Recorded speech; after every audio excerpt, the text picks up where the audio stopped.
mulabye omusajja afaanana bw'ati ne bw'ati mu kooti naye yawandiise buli linnya lya witness gwe baawaddeyo n'ennini nnamba ye n'essimu okugyako witness ogu lob gw'ataawandiise. Olowooza abajulizi baffe tebagenda kubanoonya? Ekintu ekiri ku trial mu Uganda ye rule of law, freedom of access to information ne democracy. Tutera okubeera n'abantu abatakkiriza mu nkola ya democracy naye ate nga beeyita ba democrats. Ng'olina gye n'agamba ng'oli mu ddooka naga chief ayagala miliyoni okukola ku biyiriyo. You can't risk kutagimuwa.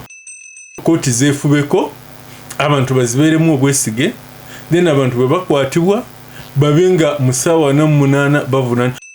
Bwe nali ntegeka eddwa waka tusabire Honorable Muwanga abantu abankube ne bemanyi bulijjo nti baamaanyi nnyo bagumu emigongo gyabwe migumu nga bulegamba Aisha munnange ate nawe oyagala ogende. Mutuuka mutya ku leveeyo nti mukwata omuntu ne mumuteeka ne mu kooti ne mumurimandinga n'okumurimandinga nga nessereko mu fayiro kwe mugimuvunaanira teriiwo. Mwanga himself ngaga tizesikolanga na ku statement. Kooti ya Mwanga bagita Mwanga tu.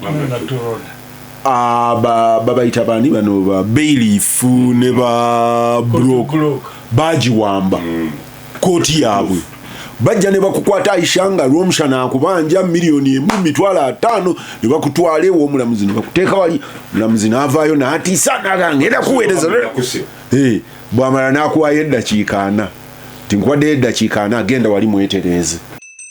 Mwanga kooti Mwanga tu mutegeeragana ate ne mubireeta ezo breeders tuzeetaaga. I love okutegeeragana okuli fomu kuno kwa mulamuzi kunyola nsikya kati gwe tumanyi nsi weetuuse nze bwe nsanga wa traffic n'agamba weekuba ekipapula ize bade. Mukulu Museveni yawangula Obote because yamujjako high moral ground. Chobalaba yalaga Abaganda ate n'Abaganda ne mukkiriza nti Obote yali abattaluweero. There was a cost. People entered graves. Now kakati we are on a highway ku moral ground.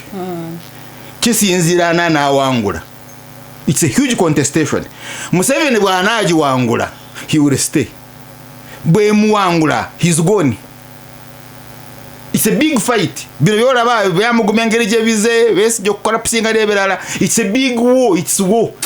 Gasimba ganende bannamawulire radio Simba osuzeeyo otya ampuliriza eyakoze olwaliro webali wonna wosinzire otuwuliriza tukwebaza okubeera ng'okola bwotyo. Bina kibazo n'embeera mu studio za radio Simba okwanjulira programu ya Simba kane ne bannamawulire. Nina Siraje Luwama yakedde. Amawulire alina exercise book namba. Charles Romushana batanayingira soka kwata kasimu n'asooka yeetooloola mukko. Nina Kennedy Mutenyo Orlando kati Naisha Kabanda ajja tusanga. Kennedy buuza abantu abatuliza basimba mbalamusiza mwenna n'okwebaza Omukama okutuusa wano. Sisobola butayuzayuza Ssaabasajja Kabaka n'abantu ba Buganda bonna kuba nange olwo olunaku naliwo nali nkyakola mu Coca-Cola simanyi lunaku lwe nali nkooye olwo n'olw'embaga ya Kabaka kubanga twaveeyo genda okutuuka awalala nga n'okutambula sisobola ne ntuula mu muddo bwenti nga mpulira nfa naye nga okikubye bakikuba kuba ne Coca-Cola yabatuuka wonna buli wamu so nenzijukira olunaku olwo nabadde wano era nenzijukira n'olunaku nakuweerezaako akantu olw'27 Julayi Obote tubo baamuwamba nali mbeera mu flat naggulwawo omusajja yali mulirwana waffe okuva wansi najja atuteeka wansi gwe mulundi gwe nasooka okuteekebwako emmundu ku lubuto simanyi yakola atya yadda mabega n'akuba essasi naye amaze okgenda ndiraba nga lyakuba seminti wansi w'amagulu bwe wati ate okudduka okgenda embaale omugenzi maama n'atugamba munonye ekyene abasajja abatta abantu twayita ku booda ye Kenya ne muto wange ogende Kenya nga si bya mulembe so ennaku ezo zajjidde kumukumu naye ng'olweggulo lwabadde lulungi nnyo olwo n'olw'embaga ya kabaka ezo zaali ndala nnyo era mpozi n'ekikulu ndudde simanyi oba nzijukira muli bannabyafaayo siwulirangayo sipiiki enkulu eya gavumenti nga kabaka bagamba nti his majesty babadde bamuyita his royal highness naye mu sipiiki y'eggulo Nabbanja gye yasomye yagambye nti your majesty nenga nti oba waliwo ebigenda bikyuka sirajebuza abantu abatuwuliriza yonna gye muli mbalamusizzaako nnyo abafuniddemu ebizibu ebyenjawulo Katonda abasaasire n'abafuniddemu ebiramu ebaze njagala kwebazaako Council Alex Bashasha mukyala wange yafuna accident ennaku nnyo emabega awo eruweero ne babaddusa mu ddwaliro n'agaana okudda engulu dokita n'abagamba mudduse emulago dokita waliwo family dokita baali bamutwala emulago nga tebala tatuuka ne bamuteeka awo ebbombo military hospital ne bamukolako n'adda engulu biru nennemerera nga alina kusulayo nennaasi eyamuliko guba naye bamukira kati ne bajja ne batuuka ekigoogwa naasi naŋŋamba bba wange aŋŋaanya okusulayo nona mukazi wo konze funa wobasuuza ogende nze nja kuba kimawo nagamba negayidde ensula konze baba kwegayidde nga mutegeeraganya essula banaabakima kusaawa mwena nakuba mukazi we nabeera unconscious nono mukyala nga olwa shooko naye nabeera unconscious bombi n'abavuga n'abakuba emubende mu ddwaliro kati nadde ntuyana nabo bombo paka mubende ne mukazi we n'amulekayo kati nga tulina okusasula eri omukazi eyadde ayamba neya mukyala wange so Council Alex nanyambako Bashasha nantuusaako wantuusa mwebaza nnyo gasimbagane ne bannamawulire kyazuma omushana buuza abantu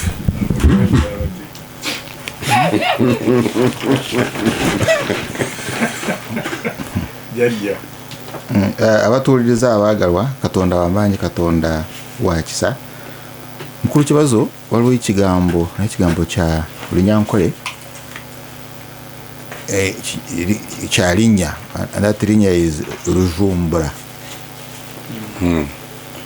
Rujumbura ye constituency gye nakiikira is a county in Rukungiri ate gye nva n'abaana abakulu b'owulira abo abamu bakyakwagala oddeyo Besigye baani I'm saying Museveni by the way naye ava Rujumbura naye Rujumbura abo abajumbura bajumbura ki kitegeeza kuvumbula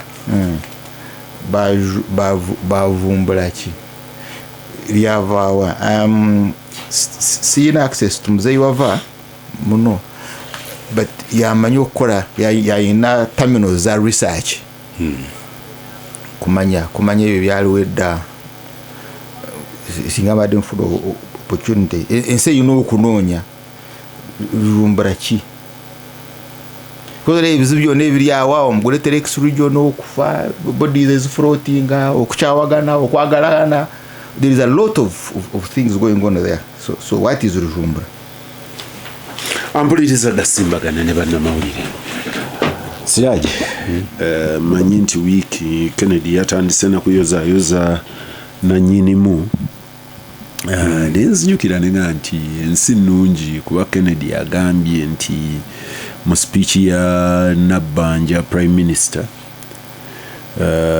Ssaabasajja bamuyise His Majesty for the first time fe abasoma ebyafaayo bw'oba ojjukira ezimu ku critique z'endagaano y'olwenda the 1900 agreement zaali nti kabaka wa Buganda bamuwandiika ne bamureferringako nga His Highness ekyali ekitiibwa ekiweebwa abalangira abalinze eŋŋoma e Bungereza so si bannannyini nsi era mu critique ya 1900 agreement abasoma ebyafaayo bajjukira nti ekyo yali nsonga nkulu nti kabaka wa Buganda yali majesty teyali highness naye ensi etambula ne bigenda era nze mbiwuliriza nenga kale naliwo era omulundi ogumu omu ku ba proprietors b'amawulire nga awadde mukulu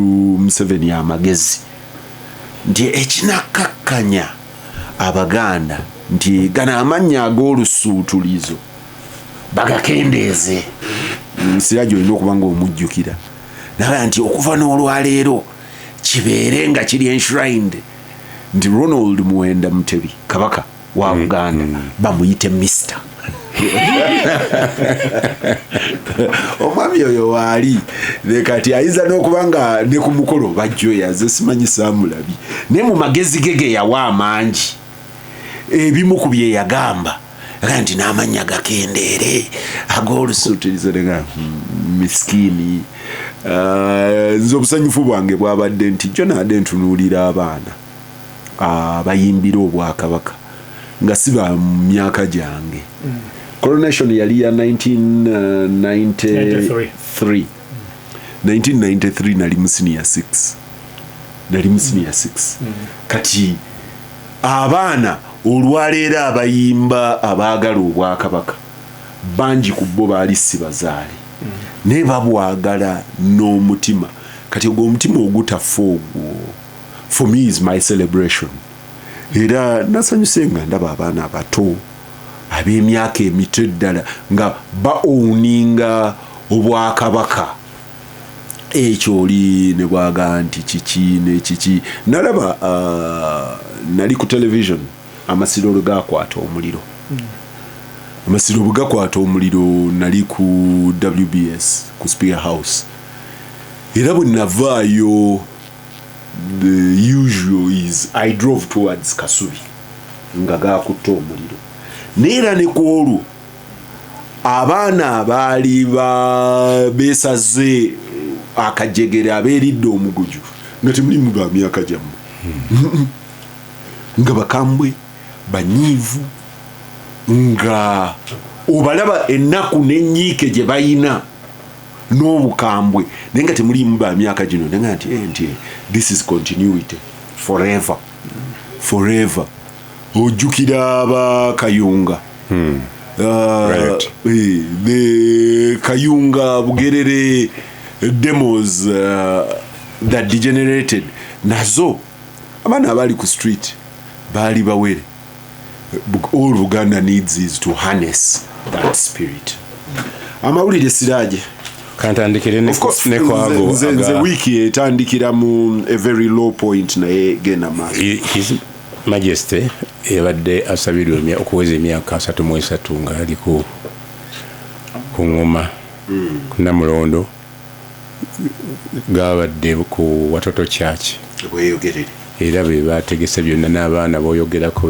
babatendese okuyimba bamaliriza nga bebaza okusiima bawaayo ne miliyoni 38 okufuna amaato agayambako abantu b'okubizinga by'ekalangala ambulance Nabbanja nayo nawaayo eza Museveni ng'ayongeddeko 2 n'abawaana ziyambe ku nteekateeka ezo kifo kigazi era wajjudde ekyo kyekimu ku byo wiiki era yabaddemu okulonda kwerusyo kwabadde okwakasameeme okwafiiriddemu n'abantu abawera abanaabala ne bagenda ku bisago bana abaweze bana finally mu bitundu ebyenjawulo omu yessebwesi oluvannyuma lw'okugwa ku kalulu ne bamaliriza nga 100 mu 100 abakoze petition abafudde bagenda kuddamu okulonda olunaku lw'enkya chairman w'Electoral Commission agamba complaints zirekeraawo takyazaagala abaagala abagenzi bazitwale mu kooti zisusse obungi so kati ayagala kuno kugwe bategeke okulonda kwa Erositu bagironda batya bana abavudde ku byalo mu muluka begatta ne balonda committee efaanana ne structure ngeza 1 ne bagenda awo wiiki eno okuwandiisa UNEB yamaliza okuwandiisa abayizi ndowooza bamaliriza ggulo abanatuula P7 aba S4 ne 6 kati basigadde kugolola nsobi ezagendeddemu mu nsonga ezo. Awiki eno Muwanga agitandise yalabiseeko mu kooti oluvannyuma lw'ennaku 19 natwalibwa e Butambala ne bamuggulako emisango gya inciting violence n'asindikibwa. Guli omulala bagwisani unlawful society. Yes, n'abanga ajja kudda ali kitalya alindirira kudda nabo banaamuwa beyiro. Mu wiki emu kooti yazzeemu okugaana okuwa beyiro eyali Lord Mayor Erias Lukwago negamba nti yadde abasawo 5 bagamba ateeka ogula teyalese bukakafu nti abeeruzira bamulemeddwa so n'amuzaayo n'abeera ng'akyali eyo. Kooti era yabaddemu Nsasagge retired Colonel Kizza Besigye Doctor bwe yagaanyi okugenda mu maaso n'omusango nga talina balooya be beesiimidde nga n'abo bwe bamuwadde tannaba kwogera nabo. Omulamuzi aguweera Baguma n'aga nti mugende mu maaso. Orlando n'atandika olujegere. Nalabye ekiwandiiko kya bannamateeka ababiri ngaga nti bamuno tetunnamusisinkana naye kyali kya nnaku nga ndowooza 7 before the court ngaga nti tebannaba nakulaba fayiro tebannaba ku accessinga fayiro. Mu criminal case yonna tosobola kubeerawo nga tosisinkanye balooya oli waddeme n'okubagaana n'okugoba looya gw'otayagala essaawa yonna. So yasindikiddwa aba prison bayita ambulance ne bamuteeka eruzira. Abantu be naddala mukyala we atali mu Uganda yatutegeezezza nti waliwo enjawulo yakutegeera biri ku nsi naye nga tayogera akyali mu kasenge k'abayi era nga akkirizibwa omulaba ye dokita ate nga wa Luganda lwe yokka. Baintanis gavumenti yasindise baintanis mu bifo ebyenjawulo 2022 ne bagaana okugendayo nga bagamba allowances zaabwe baagala ziteekebwe zongezebwe kuba gavumenti yagaana n'omukutwalo gwe yali ebawo n'akakadde ke yali ebawo tekasobola esobola 75 yali ebawongezeza nga ebabuusizza bagenze ku 2 kati bagamba teri ajja kugendayo paka ng'ekyo kiteereddwa mu gundi mu nkola bagala bagiyita mass welfare si musaala. Kakati ekirala ekibadde mu wiiki kwe ku Uganda okufrontinga candidate waayo nga secretary general wa UN Olalo Otun yangamba si doctor asi doctor ye nyini yanga nti abantu bakimuyita yadde mu bakandidate abaliwo yabasinga okuba intellectual bakozeemu awo vetting ate intellectual kipimo yasinga obuyigirize no experience.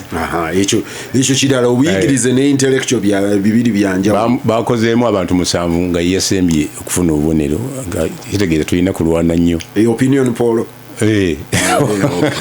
okulaba nga tumutuusa eyo system ye yagitandika nawo ng'akyali mu UN. So ebyo n'ebirala bibadde mu mawulire wekyeno. Ampuliriza Gasimbagane ne bannamu Kasasiro akyagaanidde mu kibuga oluvannyuma lw'okuggulawo okuyonja okwaggwanga mu gye. Abantu bamuyiwa bakyamuwongerako kati waliwo ekitundu kyotuuka nga kyenkanankana entuumu zenkanankana n'ekiteezi gavumenti ate nga tunatera okuddamu okuyonja we bamuteeka bawongerawo bwongezi embwa biki anti tetulina public skips kakati ab'ebibuga bobo naye nalabyeko ab'ennansana nga bamweyimbyeko bamukuŋŋaanya waliwo chairman yamutute mu ofiisi ya chairman osatu tawuni gyako naggala n'oluggi Kasasiro byaleese bitipa nga 7 agaafe temujja tumanyira Kasasiro wamwe mutwale gyemuwagala. Ampuliriza Gasimbagane ne bannamawulire eriyo ababadde bambuuza ku makya banange Muwanga sinnamulaba naye nina abamulabyeko eggulo. Katonda mulungi akyali mulamu omanye ensinzibu. Nalabye Seggona Medad nga agamba nti tutuuse mu mbeera ega nti owaayi waddeko munno kati ali mu kkomera waali tumanyiwo nti awo yembeera weetutuusizza ne Muwanga gyali ali kitalya abamulabyeko olunaku lw'eggulo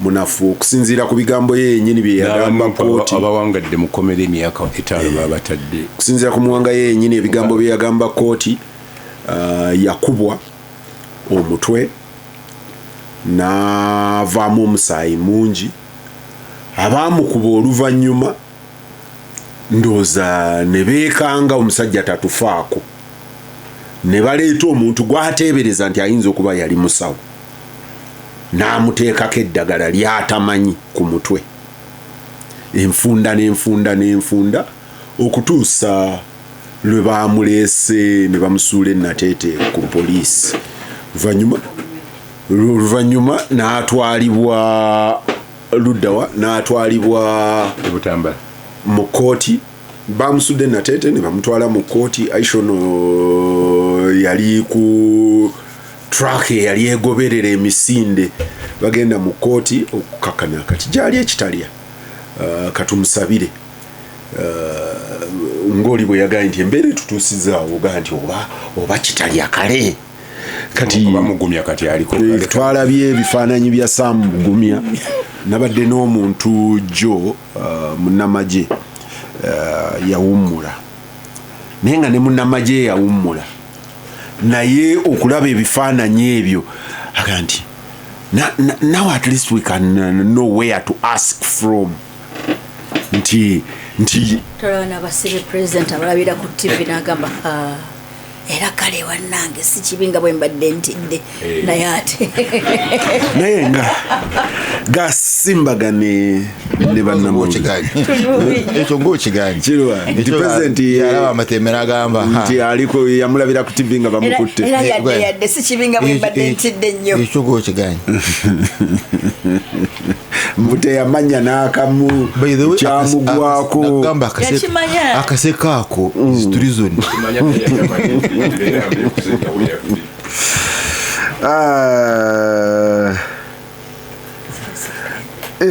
wayo Kennedy ekirabika bangi beekanze ndaba mukwano gwange Yunusu Kasirivu naye aga nti wayi nawulidde ekigambo Your Majesty mbu ye Kasirivu alowooza oba Nabbanja ye yakitadde mu speech nga erije kyagiddemu tekyabaddeko omanyi Peter fe abaasoma ku luzungu olwo n'ekigambo ekimu Nabbanja yagamba Nairobi eriyo winter twagendayo ng'eriyo winter kati Nabbanja ye muveeko mugere ebirala bwali bunyogoga naye ebigambo Aisha byayogedde nze sibaddeewo Nabbanja yayogera aliyo record of parliament ebigambo Aisha byayogedde nti prime minister yagamba Nairobi waliyo winter sibaddeewo ali sibuwulidde era yagamba nekibalama bamulina era si bigambo byaffe ffenna abali mu studio okujjako oyo simbagane ne bannamawulire you see what Mchara Aisha is saying that tutaputa bigambo byange nange mpulidde naye wakanti mpulidde mu radio kyategeeza kiri nti don't take that word serious ate ekibazo abadde akitute serious nti oli manyisibe majesty oyo wati simanyi difference saagala kweruma lulimi but ye ekibazo abadde akitute serious lwaki tokimulekera kibazo yayogedde bigambo bye yagamba ne bandi mujjeko ebitiibwa byonna tasigaza kitiibwa kyonna ababuganda bamanyi kyali gye bali yabyeyogeredde so Nabbanja ne bwamuyita ki ne bwatamuyita ki ye cuucu ye musota ye mpologoma ya Buganda ampuliriza gasimbagane ne bannamawulire eyo sigenda gendayo omanyi argument bbiri ze sigendamu emu ya buzaale n'obuwangwa bw'abantu eyokubiri ya ddiini obeera togenda kumalako nze era ewange kasita otandika nga nkuga nti Roma lokuuta causa finita tiffe kasita Roma agamba ebirala byonna logic biki tombuulira awo tuba tukomye twawukanidde awo ganange bw'oba oyagala ebyafaayo n'obuvumu bwabyo nadde mbagamba nti amasiro bwe gakwata omuliro omu ku basajja be nasanga mu masiro yali Kalundi Serumaga Robert erya Robert erya liyinamu ebizibu naye Kalundi Serumaga namusanga mu masiro ekiro ekyo nga azikiza omuliro n'engalo ng'omutunuulira nga it is not your elite kiki nga heritage ye gy'okumyeko omuliro nentunuulira Kalundi Robert Serumaga ne mujjukira twatuula naye ne Romshano ono lwe baamutwala mu bbuutu kakati ezo ensonga ebbiri siziteeka mu discussion bino ebyammwe ebirala bya bufuzi bya kiki kutta bantu ebyo we go on naye obufuzi byonna byakutta bantu kibazo walimu okukola enguudo katabe butambala bali kukola sifura butu n'abantu musanvu bafiira mu ggala ono alina obwongo bwe bulina ekizibu ebyobufuzi byakutta abantu. He was still mentioning, he didn't mean ebyobufuzi byakutta abantu naye Peter omwoyo ogwo nze nasomera epakwaki ne tutandika Baganda Nkoba za Mbogo epakwaki ne tugenda Arua Moni ne tutandika Baganda Nkoba za Mbogo omutima ogwo simanyi, I don't know what it is. Babe bazadde baffe bagutukuzaamu ne gutubeeramu n'abaana baffe ne gubabeeramu kyovulaba nti alwana endowooza wakati w'olutalo lw'Abayisirayiri n'Abapakistan n'Abapalestine. Abapalestine bagamba nti ekikulu be mulwana nabo mulwana na ideology. So alwana endowooza ofuba tosobola kugijjawo. So ebyaliwo Buganda ne bajjawo Buganda ne bajjawo Bwakabaka tekiira kyekyakyusa ku bantu ba Buganda obanga asandikidde ekicupa byono bya Coca-Cola bye yabeeranga ngwazo kinyanyanyanya boti bwekifuna amaanyi kyokobwe n'amaanyi ag'amaanyi. So eyo ndowooza gye tusobola kulwana. Gasimbagana ne bannamawulire Siraje go reporting mu kooti ngezaako nebaze sebo kanebaze kubanga nakubye omulanga gwa Honorable Mwanga Kivumbi abantu ne tubasaba bateeke Mwanga Kivumbi ku buli mutimbagano gwe balina ne bakikola. Abantu ne babanja Mwanga Kivumbi weda lwembikula bikula kimubiro laba Kivumbi twagala kwebaza abantu amaanyi ge bakozeseza agamaanyi okubanja Honorable Mwanga Kivumbi mwebale nnyo mwebale date mujango okwo nabala tukole bwetuto era nkulisa abaana baffe ababaddeyo nabadde nga nakatandika gundi yokwogera ku baana buli wiiki buli nga nsokedde ku Machete yenyina ekyafaayo kimu nagenda omukyalira mu kukomera n'ensanganga yasalawo okusiiba bwe bajjawo court martial nagamba sigenda kuddamu kulya paka nga muntu te mu kooti etegerekeka ng'omwana maze wiki bbiri talina kyalya nga takyasobola kutambula nga basitula musitule. Machete is one of the boys be bafulumiza ku luno nga bamusitula busituzi mu mikono okumuleeta gyendi naye okuba nti Mukama bawadde ne bavaayo nga balamu bayozaayoza bakulikeyo ne banne bakalanzi n'abalala ensi bwetyo nti ofuluma nga tolina musango ne baga nti kkiriza nti olina omusango ofulume kuba kati wetwogera bali ku amnesty ne bakulikeyo.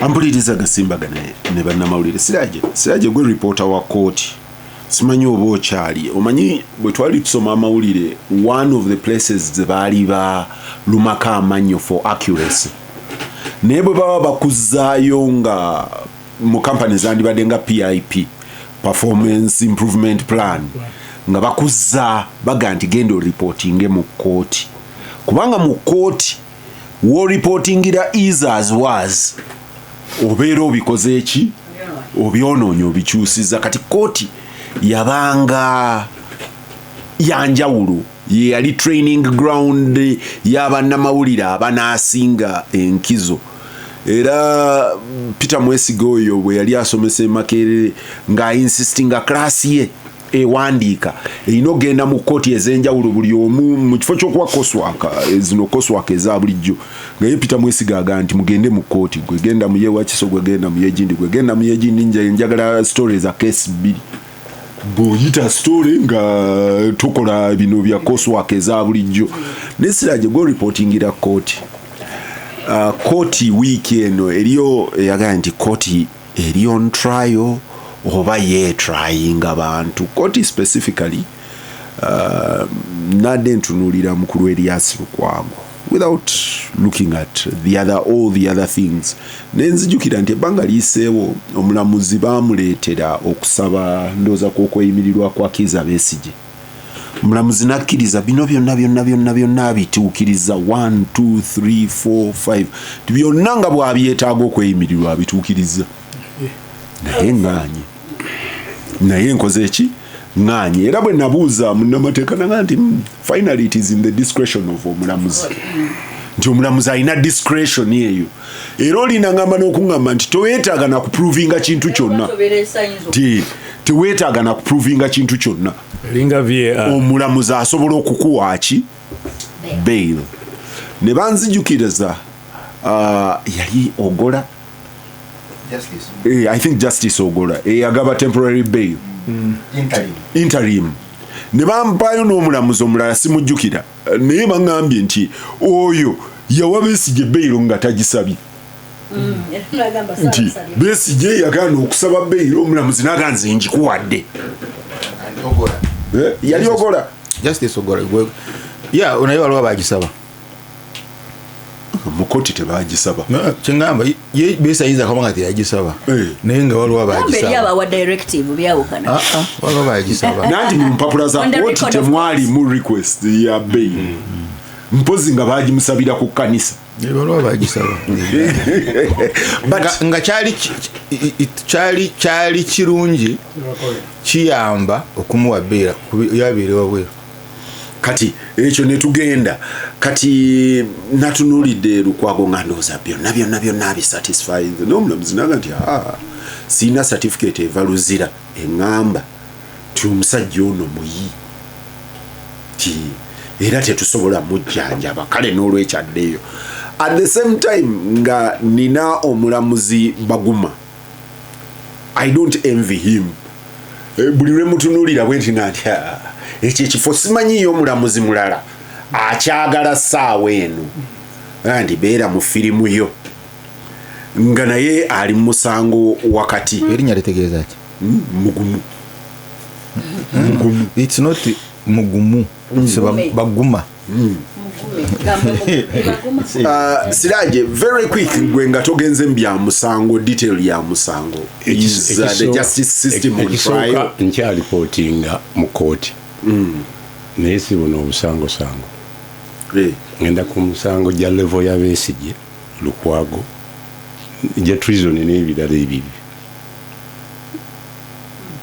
kati tuwetagana kwe justify level gye tutuuseeko bwe mba nakwotinga ebiva mu kooti Siraje abeera sosi yange enkulu level gye tutuuseeko osaasira abantu abali ku babasoma amawulire nga bali ku level eri ku LDC okumalako ti omwana wa LDC asobola okutunuulira Justice Baguma n'atunuulira ne reasoning ya Besigye n'alaba nga Besigye yandibadde omulamuzi Siraje ekibuuzo kyange is the justice system on trial?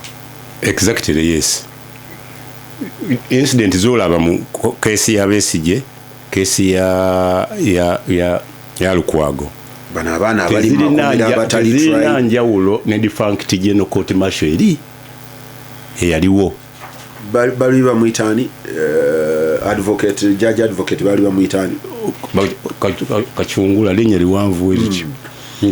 Ng'asinga chairman amaanyi era nga yasalawo nti kino kigenda bwe kiti naye nga ekyamuteesaawo kulungamya mateeka mugundi mateeka nti kino mu mateeka kiri bwe kiti n'abaleka ne basalawo naye yali yenyigira mu nsala nga tannafuna nsala kati yagifuna so ekiriwo kati tekiri ku bagundi bokka ba accused persons n'abamawulire twafunye amended guidelines nazitunuddeko ng'olina okusaba okubeera vetted okuyingira okavaringa court olina okugobera amateeka tojjayo kamera batakugambye togitunuza mu mulamuzi olina kugamba nti kati wano teeka ekifaananyi wano tokuba wano kuba era we nagambye omwogezi wa judiciary nanga nti nali manyi judiciary ejja ku broadcasting nanga yeewonya abantu abeera mu court nanga lyonna nga mumanyizi gyonna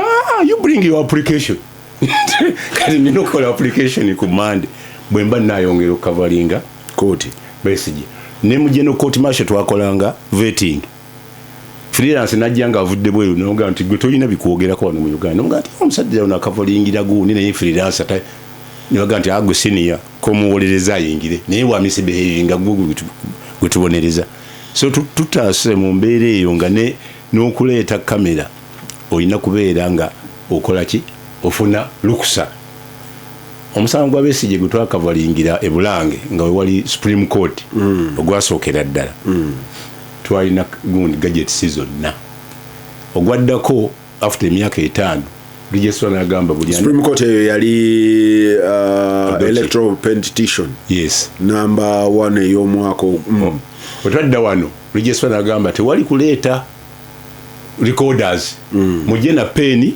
na lupavula na kitabo teri recording nefuna omusajja bamuyita Sebufu Godfrey atali John Mary French trained investigator nampa spy pen nangamba gitwale nesiraje kati olugambo gadgets naziteeka wali ku petrol station ewa Karim netugenda nga peni ejulabe ya bulijjo oyingira nayo kati register wange kati abaana ogenda balemesa okuyingira ne kalamu nga register abiraba ku BBC ekiro omanye ebyo byogamba bwe ngenda mu prisons enfunda ez'enjawulo banzijako ne galubindi zino zoolaba ne bazeekebejja emabega n'emaaso ne bazeekebejja wa balabe noga nti n'emigaati bagitakola zino z'abalema bulema kati we galubindi zakibazo kyetwafuna azingire nga tozitunuddemu omuntu atuyigiriza okugenda muva bati mu mawulire yali John Kakande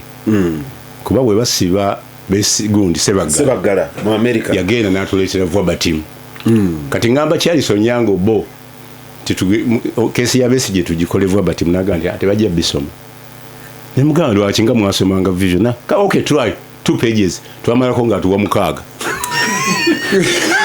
ng'abantu bibanyumira kakati olumu ne bimbulako nga ne bannange ba Solomon muyita bagenze saawa 3 ne bisiimuukako bananyiga kiki kyali Sonyango bonga atudde mu office ne mugaye ebintu bibuze naganga ngenda kuteeka wuki wende bye nize ne muganja ngenda gezaako na notebook nzijukire ne mbikuba paka ku 8 kitundu nampa emitwalo 2 nenzireka nampa ne motoka ne ntwala na sekikowe kati kese ezo ng'abantu bazaagala nnyo nga ziri mu bantu si kuzaagala bwagazi it is out there in the public yes exactly kuba batuyambye na buyambi intention yaabwe yali yakuteeka kagundi hearing in camera muwulire hearsay yes naye oluvannyuma lw'okulaba public demand ne bateekawo regulations ezo ojjukira nti lwadde bakyajinga birungi abamawulire baba bakutte General Court Martial nga tebaagala bakole ki tebaba kureditrinze covering but it is a public court so all in all case negenda tegenda kugwa successfully nga bwe bagisuubira eyo opinion kati gwali tuwe tubadde ampuliriza gasimbagana ne bannamawulire Kennedy omanyi mu kushapinga our political history omu ku basajja abasinga oba the political current omu ku basajja abasinga okupushinga court yali Dr. Paul Kawanga Semogerere mu bya constitutional naye nga buli lunaku bagenze mu kooti bagenze ne kino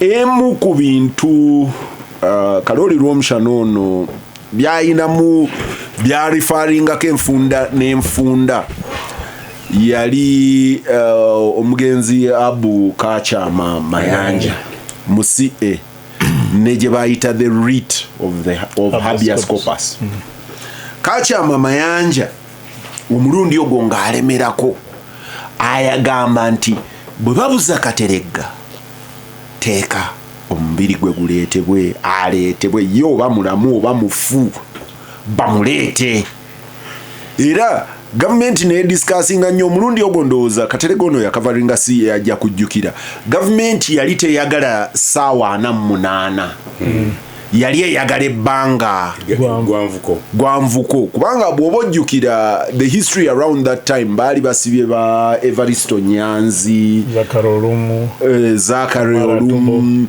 the Johnson group yes. abajjukira Johnson Street, DP Johnson Street nga babakutte sijukira n'ekitaliko bamukwata bakagwa n'ekitaliko bamukwata DP Mobilizers Group Kagwa bamukwata sijukira nti Kagwa bamukwata Kagwa tebamukwata Kagwa ate ye yajja ku resistinga bakwatibwa n'oluvannyuma lw'operation in North bali 18 kati nga gavumenti ega nti bw'onoogiteekako eri ekkomo ery'essaawa 48 bajja kuba tebannabuwuliriza omugenzi Abu Mayanja I don't remember who else yali agamba no gavumenti teyina kukwata egenda ebuulirize that was the argument gavumenti egenda okukukwata ng'emaze okukolako investigation nega nti weewaawo Siraaji ono muzzi w'amateeka fayiro tugiina ekukwate kati ekozeseza essaawa 48 okufuna statement yo okukola ki bakuleeta eri omulamuzi nga bali abaaliwo omulundi guli bagamba mwe mwalindirooza ne mukulu Mbabazi baali bagamba nti gavumenti mujja denying opportunity okubuuliriza ng'olyaga nti okwata waaki gw'otannakola ki gw'otannabuulirizaako when they want to restrain banza wayagala ku restraining wena kyogenda okukola ba ku restraininga obanga balowooza era kyenkana kyekimu nti okubaako ebweru kwa bulabi nebyo nati basobola biprovinga mu court mu cases zebakwatira abantu oba okuwonya obulamu bwo cases zebakwatira abantu ne baholding abantu they cannot prove nti omuntu either yadagenda kudduka mu ggwanga kubanga eriyambamu nga ne passport zaabwe bazirina oba nti yadde bwabulabe mu bantu mu kiseera ekyo naye those are cases when you can hold someone before investigations. Our question here is the justice system on trial. Njagala otandikire ku the writ of habeas corpus baatugamba bwe baleeta okusaba bano baisha nga basaba muwanga bamuleete gavumenti ne yeekunkumula neerayira nera nti ffe tetumulabangako egwayo yonna nno amagye ne gagaana tegamulabangako poliisi negaana negaa tetumulabangako attorney general naga atamulabangako baade bakyali mu kooti bawulira aga nti alina teete ku poliisi ano mufamu kakati squira squira oyo singa badde katerega yanaga yarabise ku natete poliisi naye government si yamulese he reported himself and he was arrested atugana n'omulaba kose ku poliisi naye nga si ye yabadde esoose because there was a previous one habeas corpus gye baali bakoze era gavumenti neegaana n'ate omuntu neemala ndoza yali ya mukyala Matembe ne Matembe fazali bwe bamusuula eyo babeera balina webale nnyo Peter nze ndowooza ekibuuzo ky'obuuzizza ekintu ekiri ku trial mu Uganda ye rule of law, freedom of access to information ne democracy byebyo ebintu ebisatu ebiri ku trial ate tebibadde ku trial lwaleero kasookedde tutandika enkola eno mu nsi yonna byebiri ku trial nti tutera okubeera n'abantu abatakkiriza mu nkola ya democracy naye ate nga beeyita ba democrats ng'awo sinaba kugendawo mbadde nzijja wano nga ntera okwogera nti tewaliiwo kiriwo mu Uganda kati kitabeerangawo n'ekyokubiri olwaleero ssebo nange kaneeyozeeyoze mpezezza emyaka 46 kasookedde nfuna membership card ya DP esooka 1st August 1980 myaka 46 so mbaddewo kumpi Peter obimanyi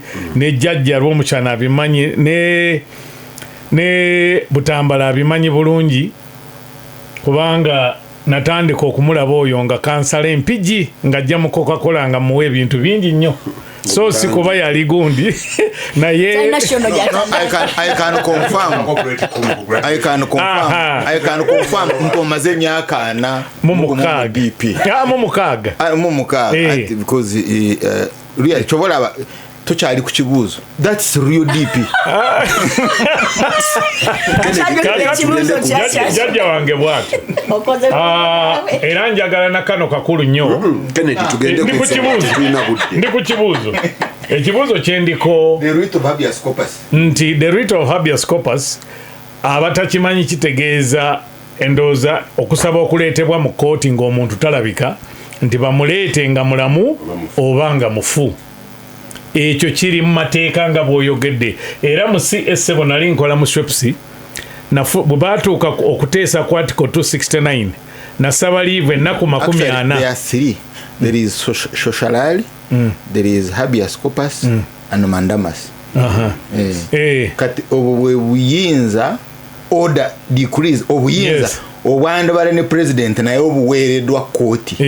Yes. So kakati ebintu bino byonna mu nsi biba ku trial.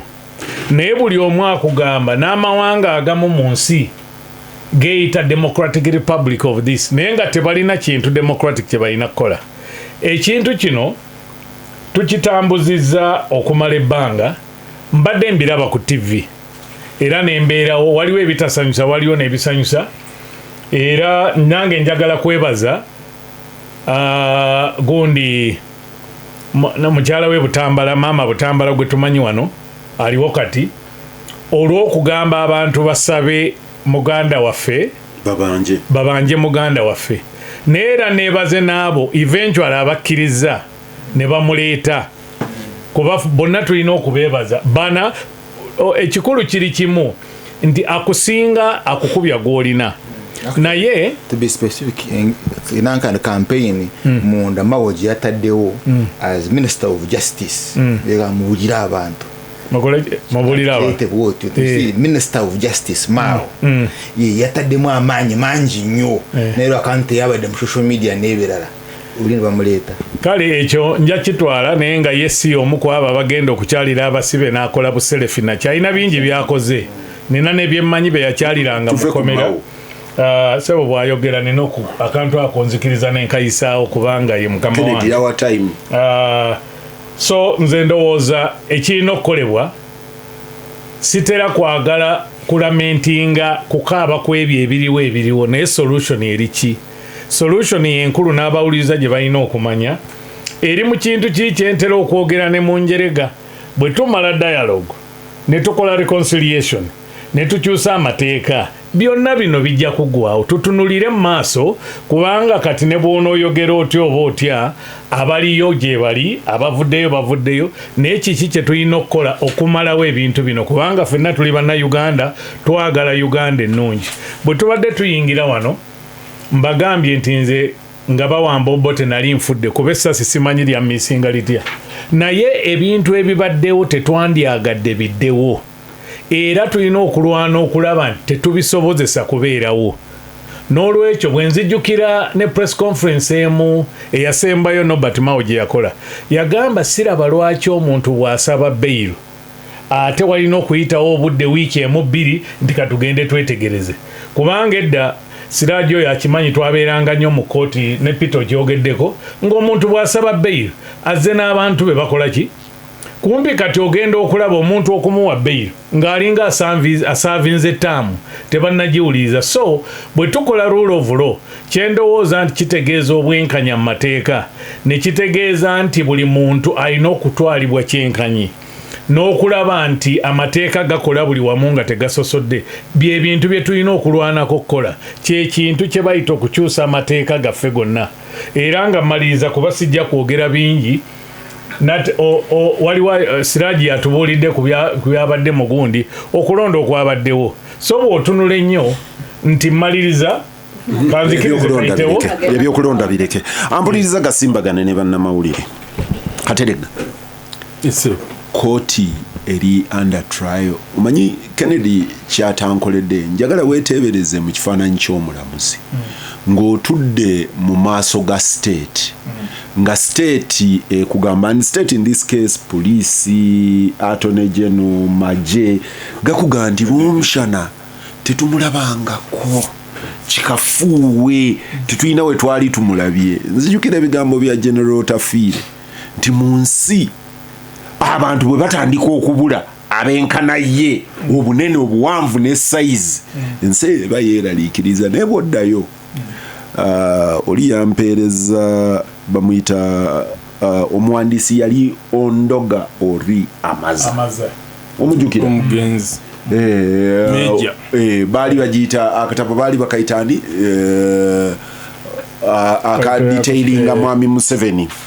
Mwemu ku speech za Museveni byavumirira ku gavumenti ebbiri ezaali zivuddeko eya Amini n'eya Bote kubuza bantu abantu ne babula naga nti omuntu abula atya mbwolaba n'empiso mu speech eyo oli amaza gya recording aga nti olaba n'empiso bwebula mu nju baginoonya ne bagiraba nti mu nsi mubuza mutya abantu ne bagaa nti gundi yabula talabika kati oli yabadde akampeereza Munnayuganda mukuŋŋaanyi wa byafaayo nti kakati kano ka-applyinga kumugumya ka-applyinga ku balala abakwate eri omuganda kazini wotafiire naye bangambye nti finally bamukyajinze kati ali luzira I think oba bagambye bamusanzeeyo kati katerega is the judicial system actually on trial?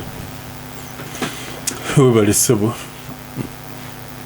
abatuuliza mbalamusiza katerega omenya amateeka ajje ekikeerezi tabuuza ntamanyi ssebo naye ntaddemu akokokka nze kyendowooza nti ekikulu sigamba nti amateeka agaliwo mabi.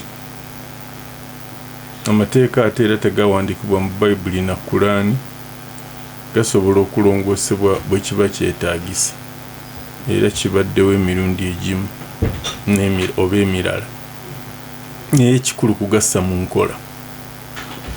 Nsanze wano nga onnyonnyola debate eyali mu Constituent Assembly ku kya essaawa 48 tulina kufuba kulaba nga tussa mu nkola essaawa eza 48 kyekikulu era nsuubira tezeetaaga zezituzannya kati ng'eggwanga nti bw'oba okutta omuntu mu ssaawa 48 naye ndowooza essaawa 48 teziyingira mu weekend kuba nzijukira twalina obuzibu nga bannamawulire babakwata nnyo ku Lwokutaano ekawungeezi kati bwe twasinkana pulezidenti ne tumugaa nti kirabika kigenderere ne tukola nti banaabakwatanga ku Mande kikulu nti banaatukwatanga bukyali zireme kubeera nga ku Lwakutaano poliisi lwega nti olw'omukaaga ne Sande tezibala.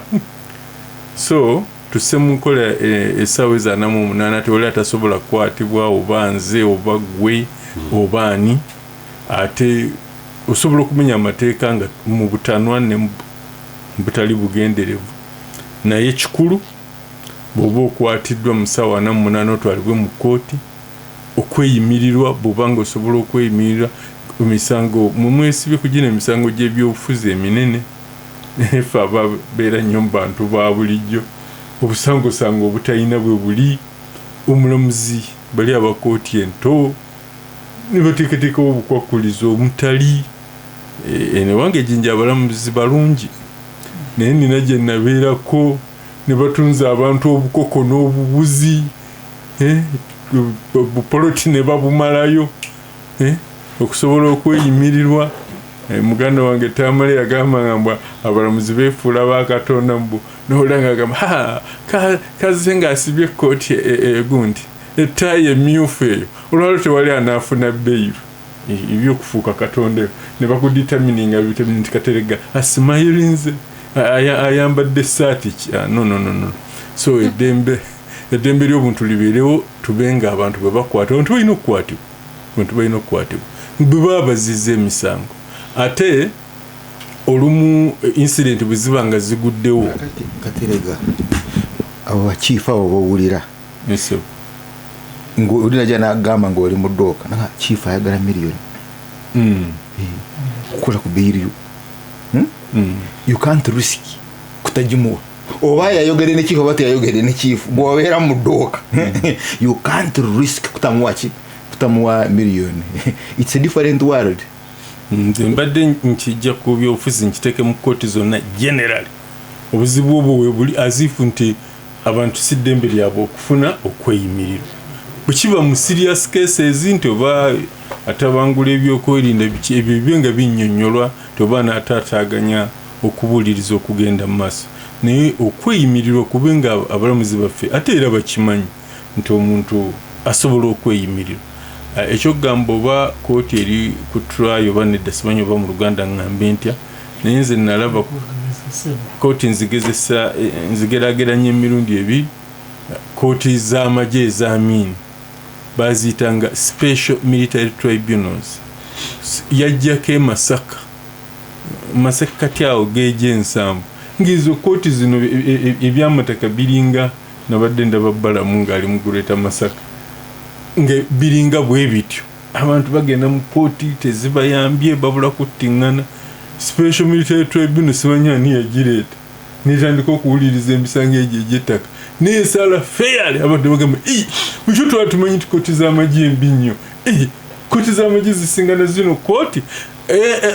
NRM egenda okuleeta kooti zino ezeero si ze twayitanga RC ng'abantu beenyiwa kooti ziri okufa obufi. Naye kakati twandibadde tulowooza nti kooti zirina okwerwanako, abantu ne bazibamu obwesige. Wano babeera bagamba baradisi bayingira mu nsonga ezandibadde eza kooti biki. Abantu bwe babulwa obwesige mu kooti ate nga tebalabawo walala we basobola kuddukira mangu nga balaba basobola okuddukira ewa RDC. RDC olw'okuba wali eri special district security committee gyabeerera n'abalamuzi, yeesanga olumu nga ayingiddewo okuyamba abantu, weesanga nga ayingiddewo okuyamba abantu. So kooti zeefubeko, abantu bazibeeremu obwesige, then abantu bwe bakwatibwa babe nga mu ssaawa 48 bavunaana. Bwe kiba nga kiremye mu ssaawa 48 era wabeerewo ebiseera ebirizo. Katerega, njagala kubuuza mu kifaananyi nga weetadde ebigere by'omulamuzi nga gw'otudde kameeza eri n'ennyondo y'olubaawo nga bagamba nti tuzze kusaba gavumenti etuleetere Charles Rwomushana, nti Charles Rwomushana yabula. Gavumenti poliisi nejja neyeekunkumula n'aga nti nze nkebedde buli wamu, mbuuzizza buli omu kagubeere muzimu gwa Rwomushana sigulabanga. Amagye ne gajja, Attorney General najja. Oba okyatudde owandiika empapula aga nti waategedde nti ali nateete ku poliisi. Mu kifaananyi ekyo Kateregga naye mubali waliwo yalimba ayayogerera amagye naye ayogerera poliisi waliwo yalimba bali tebamanyi gyali state ye yamwina ye yamulese mu kooti. You see, please Chibazo, don't go into those high sounding phrases and names. Here you are dealing with the police officer. Omugamba Mwanga Kivumba aliwa nga tamanyi wali, and it is reality nga tamanyi wakoze eki wali. Nono omusirikale gwobuuza naye nga indiri tamanyi wali. Njagala kutunuulira kooti gwenga kooti byoliko oli mu sinema ono kyerabira nti oyo police officer goyogerako tabaye abaze ku representinga institution. Kati institution yalabibwa nga ekutte n'obujulizi babulese mu kooti nti yalabibwa nga ekwata. Oli yagamba yali ku road block bo bayimiriza mmotoka tebamutwala naye Kateregga eyo tuveeyo Aisha Kateregga mu kifaananyi ky'omulamuzi nzigerageranya ndoozi olupapula lwali The Sun nga bakuba nnyo papasula nnyo ebyama by'omu lubiri e Bungereza eby'abaana b'eŋŋoma. Olumu nga nina abakyala ennyini Elizabeth owookubiri tebamutaliza n'olowooza nti baali bajja bayiwako ekifuba ekirala naye yabayita n'abagamba bannange bino bye mukola yadde nze omuduumizi w'amagye n'ebitongole byonna ebyokwerinda ebyokuntikko era nze Fountain of Honor naye ebitongole byonna sibirinaako control. Muri sikinga ebyo byemukola muri sikinga. So sirowooza nti twawukana ennyo ne Bungereza democracy wa myaka 10 kati ndowooza e Bungereza naye bwe wabanga ne Queen agamba bannange nno munkolokote abaana bange munkolokote baze naye eyi ate abannumwa okusinga nange bwe neerumirwa ate abamu sibayinaako kontrol mwerongoosi gasimbagana ne bannamawulire. Ahmed Kateregga Musaazi, Kennedy Mutenyo, Siraje Rubwama, Aisha Kabanda ne Charles Rwomushana. Aisha, very briefly, trial because trial tubuuza judiciary Katerega agambye nti abantu Katerega abadde mwegendereza naga nti naye kooti zikola omulimu gwe zirina okukola abantu bayinza okufuuka mobu ne batandika okwagala tribunal nekinaki I can understand Katerega's position. Aisha Peter wetutuuse kituufu kooti ziri kugezesebwa neoloza zezokka ate let me say this kubanga abantu bayinza okulowooza nti misango gya byabufuzi gyokka mbadde involved n'abantu abali mu misango gy'ettaka and abantu baatuuka ekiseera nga kati bakozesa bakanyama to resolve issues.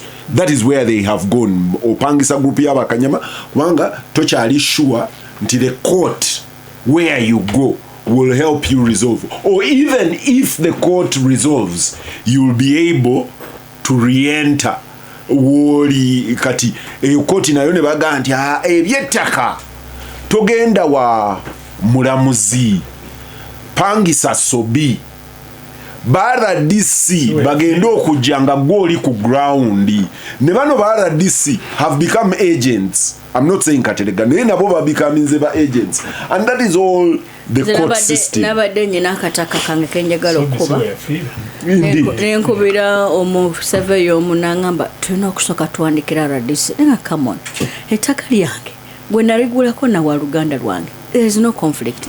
RDC akyagala muki nti ettaka lyayisibwa kati ayagala okukuba ettaka yenna omala kunoonya RDC. Abafamily mubirwanira mu buli lunaku. Fena mu family zaffe tulina enkaayana ezi. So Peter kwati kuba isu bimanyi. Saakole ebyo bya butaliimu ebyo nga ndi RDC.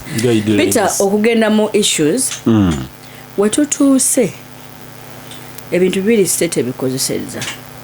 Ekozesezza amaanyi gaayo, the instruments of coercion ku bantu, nekozesa n'ensimbi zaayo okusirisa buli muntu, abantu aba bulijjo, ababaka ba parliament, abalamuzi, buli omu waali n'abali mu yo bennyini osanga ng'abantu bali ba NRM kaswa nabo bogerere mu bukondoolo mpola munange embeera mbi munange naye nga ba NRM kaswa mbadde njoge oyo tandise omulamwa neŋŋamba naye era kituufu judiciary erimba mu bwongo bwange nga njoga n'obwongo bwange nenema neŋŋamba naye they also fear for their lives.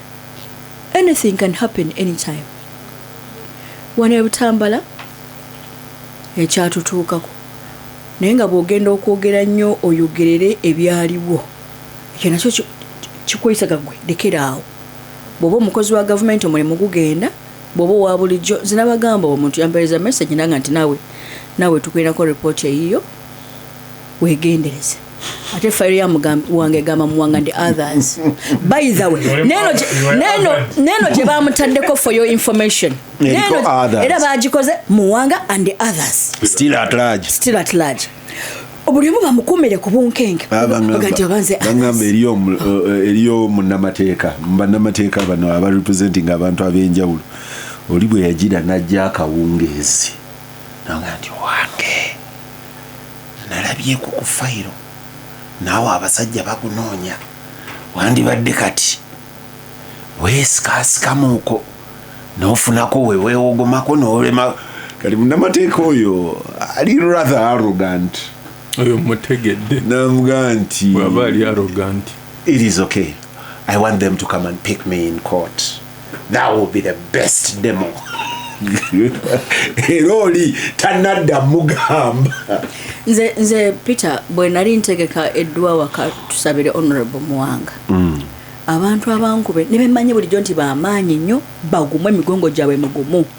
Nga bulegamba Aisha munnange ate nawe yagala ogende Aisha tutidde olina duka nongamba singa kyali kisoboka ndowooza wala yagala okujja abantu ba family yange bonna abeko wabatwala andeke bwomu mu mitambo njiboneremu bwomu.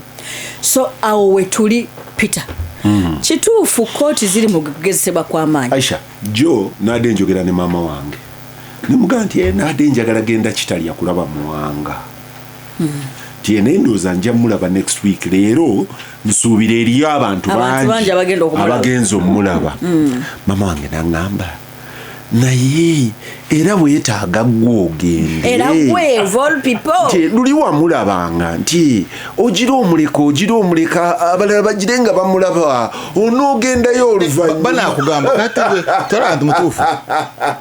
tola bantu mutuufu mama womutuufu era kyenakoze nemmanya neŋŋamba nti kakati ono omukadde nze nkoze ensobi gendera kugamba nti era waabeera kati kankubuulire natuuka levu kuba abeera ku luguudo olwo nga bwengenda okulaba muwanga kati yalowooza omusibe gavumenti gwesibye oleka era Peter bwetwali mu kooti nga sigenda bwetwali mu kooti juzi ku lwamuwanga waliwo omuntu nagwe natunula endaba ngali nambono nga simumanyi muba ndifuddeyo ku nsonga za muwanga ate tali sayidi yabavunaana kati omu ku bantu bafa nkubira essimu ng'ewedde ntwaye nalabye omusajja afaanana bwati ne bwati mu kooti naye yawandiise buli linnya lya witness gwe baawaddeyo n'ennini namba ye n'essimu okugjako witness ogu lob gw'ataawandiisa olowooza abajulizi baffe tebagenda kubanoonya so wetuli nti n'abajulizi oli okuvaayo okujulira omuntu ali ku bunkenke naye Petero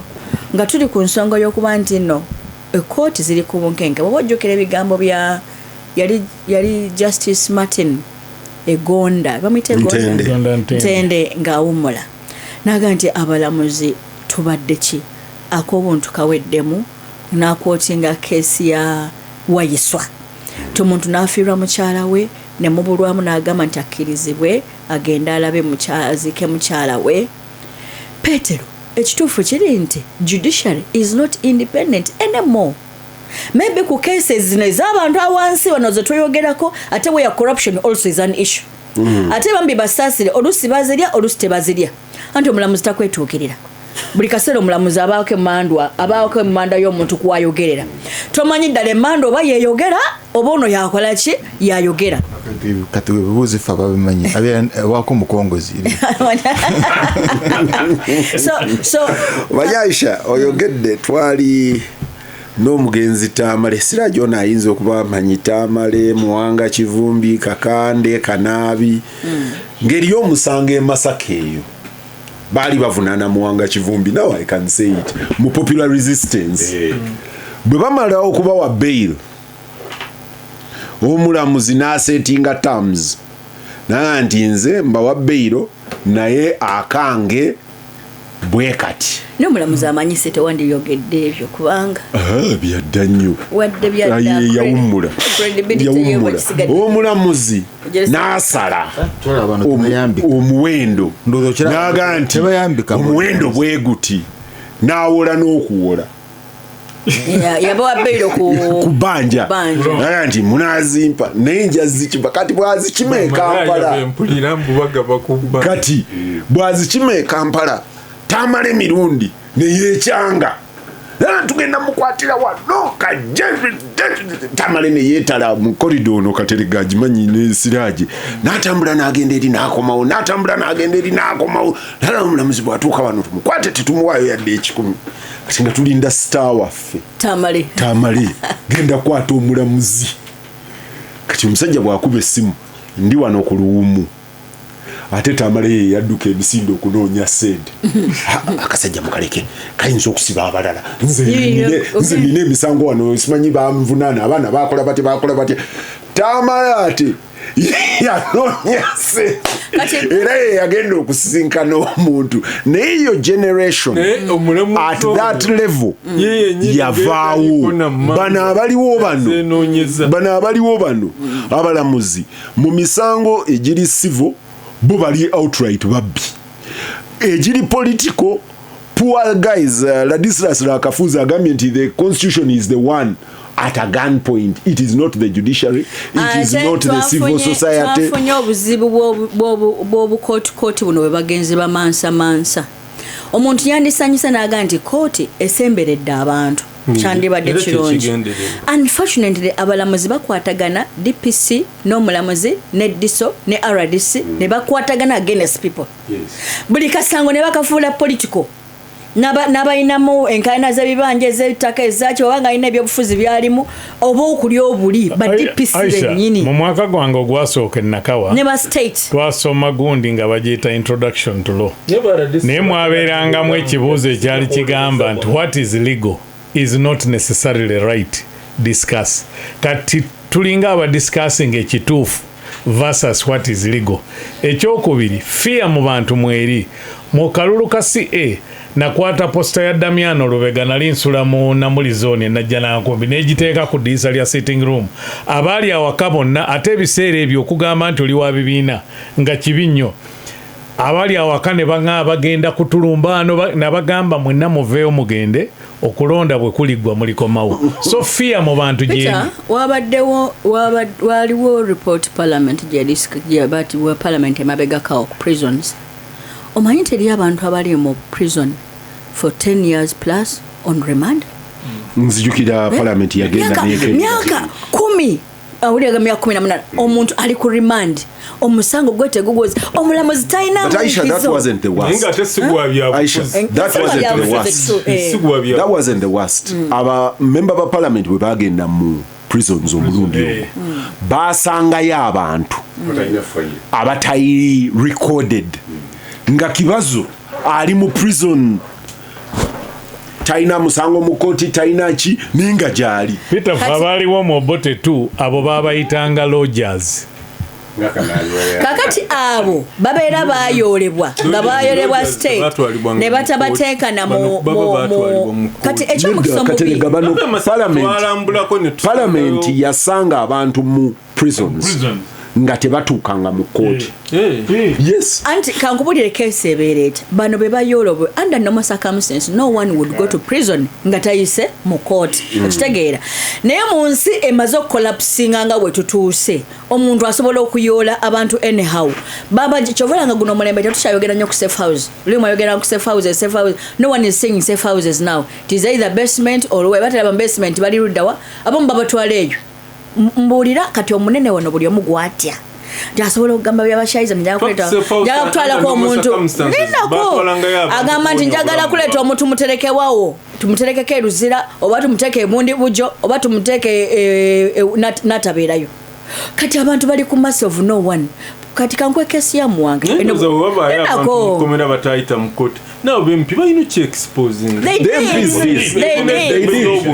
a report information debata muwanga wano ku court nali mu kizimbe kyekimu nali sigenderedde kesi ya muwanga nagigwamu bugu nga nina appointment ne Justice Kaitirima head of family division nsooka mpulira ku kesi ya muwanga baba batandise okuwa terms nengenda ndaba Justice Kaitirima ng'ekintu teyo waliwo abasomesa headmaster no gwe bakwata St Barnabas wali emuyenga nga bamukutte kukola execution Catherine bamugemere gyayimiriza nti tebagikola paka nga apiiro yekoze eki ne bamuleeta mu kizimbe ekyo nga Kaitirima mwali ekiro saawa 3 ne bamutryinga it was a Saturday bamutryinga ku saawa 3 ez'ekiro ku Saturday saawa 3 ez'ekiro ne bamutwala eruzira aba prison ne bamugaana tesobola kureceiving muntu ono ate mukube ate mumulese kiro ne bamusuza ku store waawo ku Jinja Road police station ne bamuzaayo ku Mande Kaitirima nangamba kituufu baganda bange nesi batumanga kola ne mugamba waliwo mu court nga administratively wali osobola okukigaana saawa 3 tewaba muntu ateekwa kuba mu court so ebyo bibeerawo ku naivesi zibaawo naye up to now abasajja bakyabayiga gasimbagana ne banamuli Aisha maliriza ngende wa Romshana when ali RDC you're talking about the 2 hour 48 hours when ali RDC nafunako omusibe yankobera enduulu muyambe ngamaze awo ku CPS emyezi 3 ali ku CPS naye tayina na muntu agoberera muko bali bakutegwe yagamba nti bwofulumanya mboge ndongambira RDC nti ndi mu kifo ekifaanagana bwe kityo so abantu bafe naddala be bakwata abantu babwe ne batamanya nti babakutte banji badde nkuwa kesi ya Muwanga Kivumbi nti kesi ene gye yasookawo eyokubiringa tennaba nti emirundi gyonna state prosecutor azze mu kooti ng'agamba fayiro tagirina siina fayiro omulamuzi nga tatya nakukiteeka ku rekodi tewekitiibwa omulamuzi nange fayiro sigikola ki sigirina mutuuka mutya ku leve eyo nti mukwata omuntu ne mumuteeka ne mu kooti ne mumurimandinga n'okumurimandinga nga nesayiro fayiro kwe mugimuvunaanira teriiwo mwanga himself ngaga ntize sikolanga na ku statement mbeera ntya prosecuted nga sikolanga ku statement kati lwaki ogamba nti omulamuzi ekibuuzo kyebadde kigamba nti kooti eri ku trial indeed court eri ku trial how can such a person appear before you nakomawo there's no file prosecutor talina information ate akomawo ono omulamuzi yasembe yadda remandinga muwanga nze nagambye betwagenze nolwali tugenda ne Lewis ne muganda naye mumanyi tugenda mu kooti naye mumanyi nti kati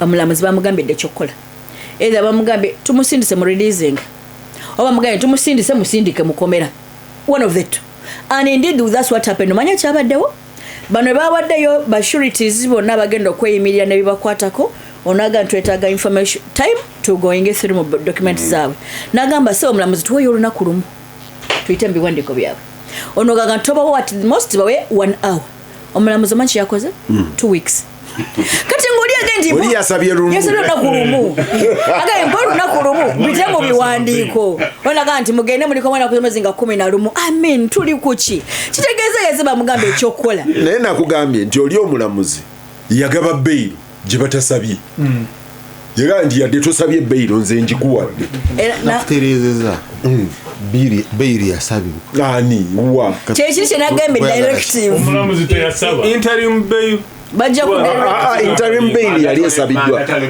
there was another one oli yagamba nti nze sigenda kusaba bail muntrying ngenda kubeerayo ko omulamuzi njikuwadde genda yagenda ogenda mu kooti nga bamugambye omutagende kati gotukota mu kooti noga tisagala kukota oba toyagala ojagenda lwampaka gasimbagana ne bannamawulire naye ogenze wa Charles underlining factor gyembadde gamba nti abalamuzi jako biri ebyogulirira okwobunyigiriza abantu ba wansi ne mu these political cases batya obulamu bwabwe ono prosecutor gwe batayana ono gotwogerako buli kaseera kagezi weezi ekyamutisa ki kulemerako ku nsonga kulemerako Aisha tukimanyi kati abalamuzi they also have life balina obulamu balina abaana baabwe agaga naga nti nze obwanange nabulekawa yagenda taddanga aliruddawa Benedicto Kiwanuka aliruddawa tetumanyi kati nabona tetumanyi so mbanenyanezeramu emabega nenga anyway what do you want the man to do amugambye nti Lukwago tomuta kati Lukwago mulwadde afa simbagana ne bannamawulire Romshana ng'okwata omuzindalo oli abadanga nti mwe muli waggulu naye across board ekitongole ekiramuzi kiri ku buzibu nti olaba n'abasibe nabagamba wano nti kooti ya Mwanga bagita Mwanga tu babayita bani bano ba bailiff ne ba broke bagiwamba kooti yaabwe bajja ne bakukwata Aishanga Romshana akubanja $1,500,000 ne bakutwala ewo omulamuzi ne bakuteeka wali omulamuzi n'avaayo n'atiisa n'agangera kuweereza bwamala n'akuwayo eddakiika 4 tinkuwadde eddakiika 4 agenda wali mwetereeze n'ayita omulala and that one at Mwanga 2 is a standard badiira babeera awo ne bagaa nti kakati nti mutegeregane bwe mumaliriza nti mwogere n'oyo waliwo ne gwe mwogera naye bwe mumala okwogera naye ye agende w'omulamuzi n'amugamba simanyi ebyo Romshana ye kafulu n'amugamba tumaliriza timumaliriza nti omulamuzi n'akomawo mu kooti olumu tegidda na ku mmeeza ya mulamuzi. Dr. Sam Mayanja atuyambeko kuba mu lands abadde atunkane ba court brokers abo. Kakati society ba sponsoring ze ba candidate. Society ensi we banga ine pressure. Wetaga releases. Otherwise ensi yabika. Kakati wowe n'omulamuzi ngowe Masaka yali owe Masaka mumubirese babeera ba Masaka babeera Butambara weya kati ye n'akola Blizzard naye mfunire muntemere ate no bireta ku radio kakati munafuna mutya release omulala abakole bitufu banabikolera mwanga atwaleri mwanga koti mwanga tu mutegeragana ate ne mubireta izo breeders tuzeetaga I love wawo okutegeragana okuli fomu kuno kwa mulamuzi kunyola nsikya kati gwe tumanyi nsi wetuuse nze bwe nsanga wa traffic nagamba wekuba ekipapula ize bade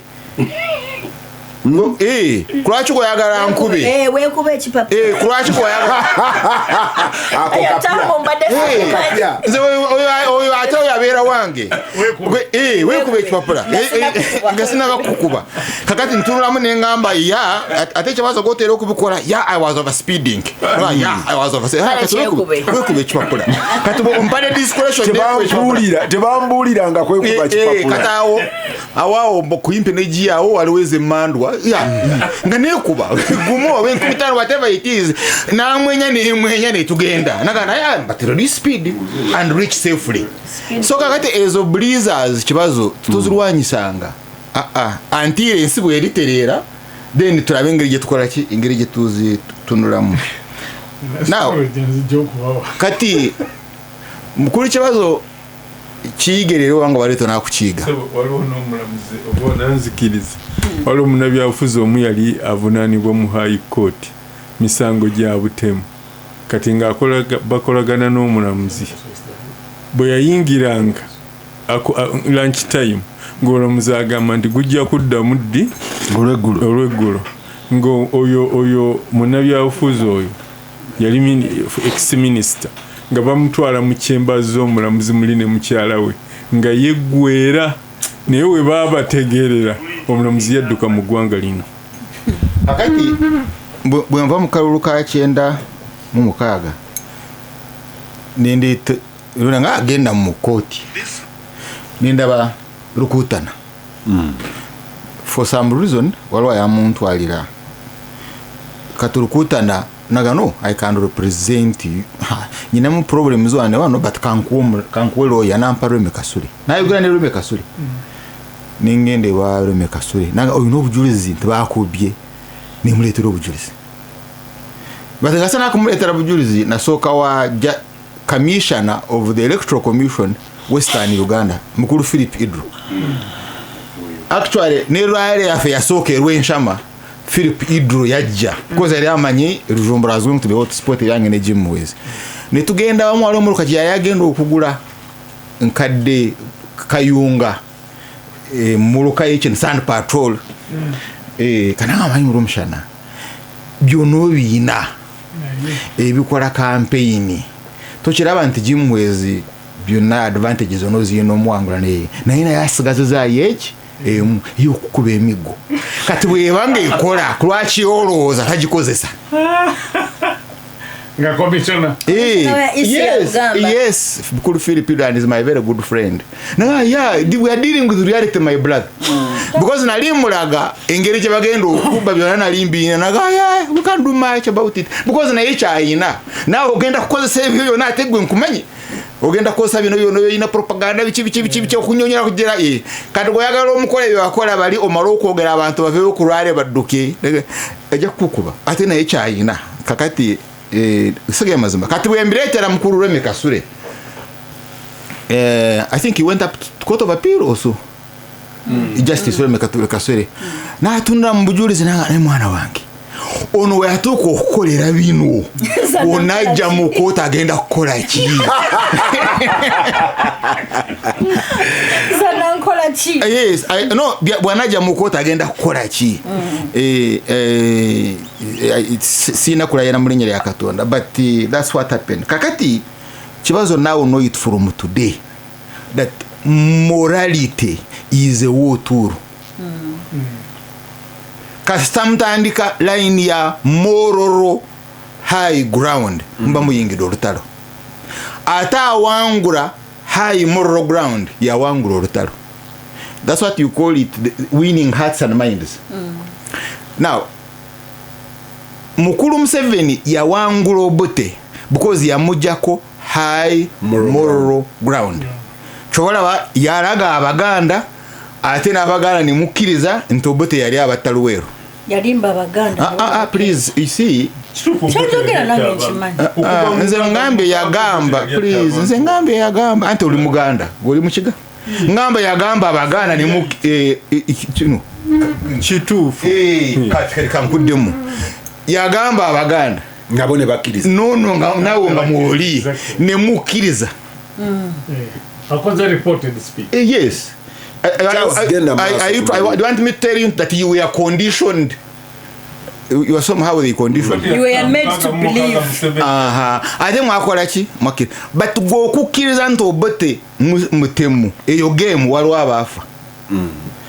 For the politician to have that benefit of moral high ground, there was a cost. People entered graves. Now kakati we are on a highway ku moral ground.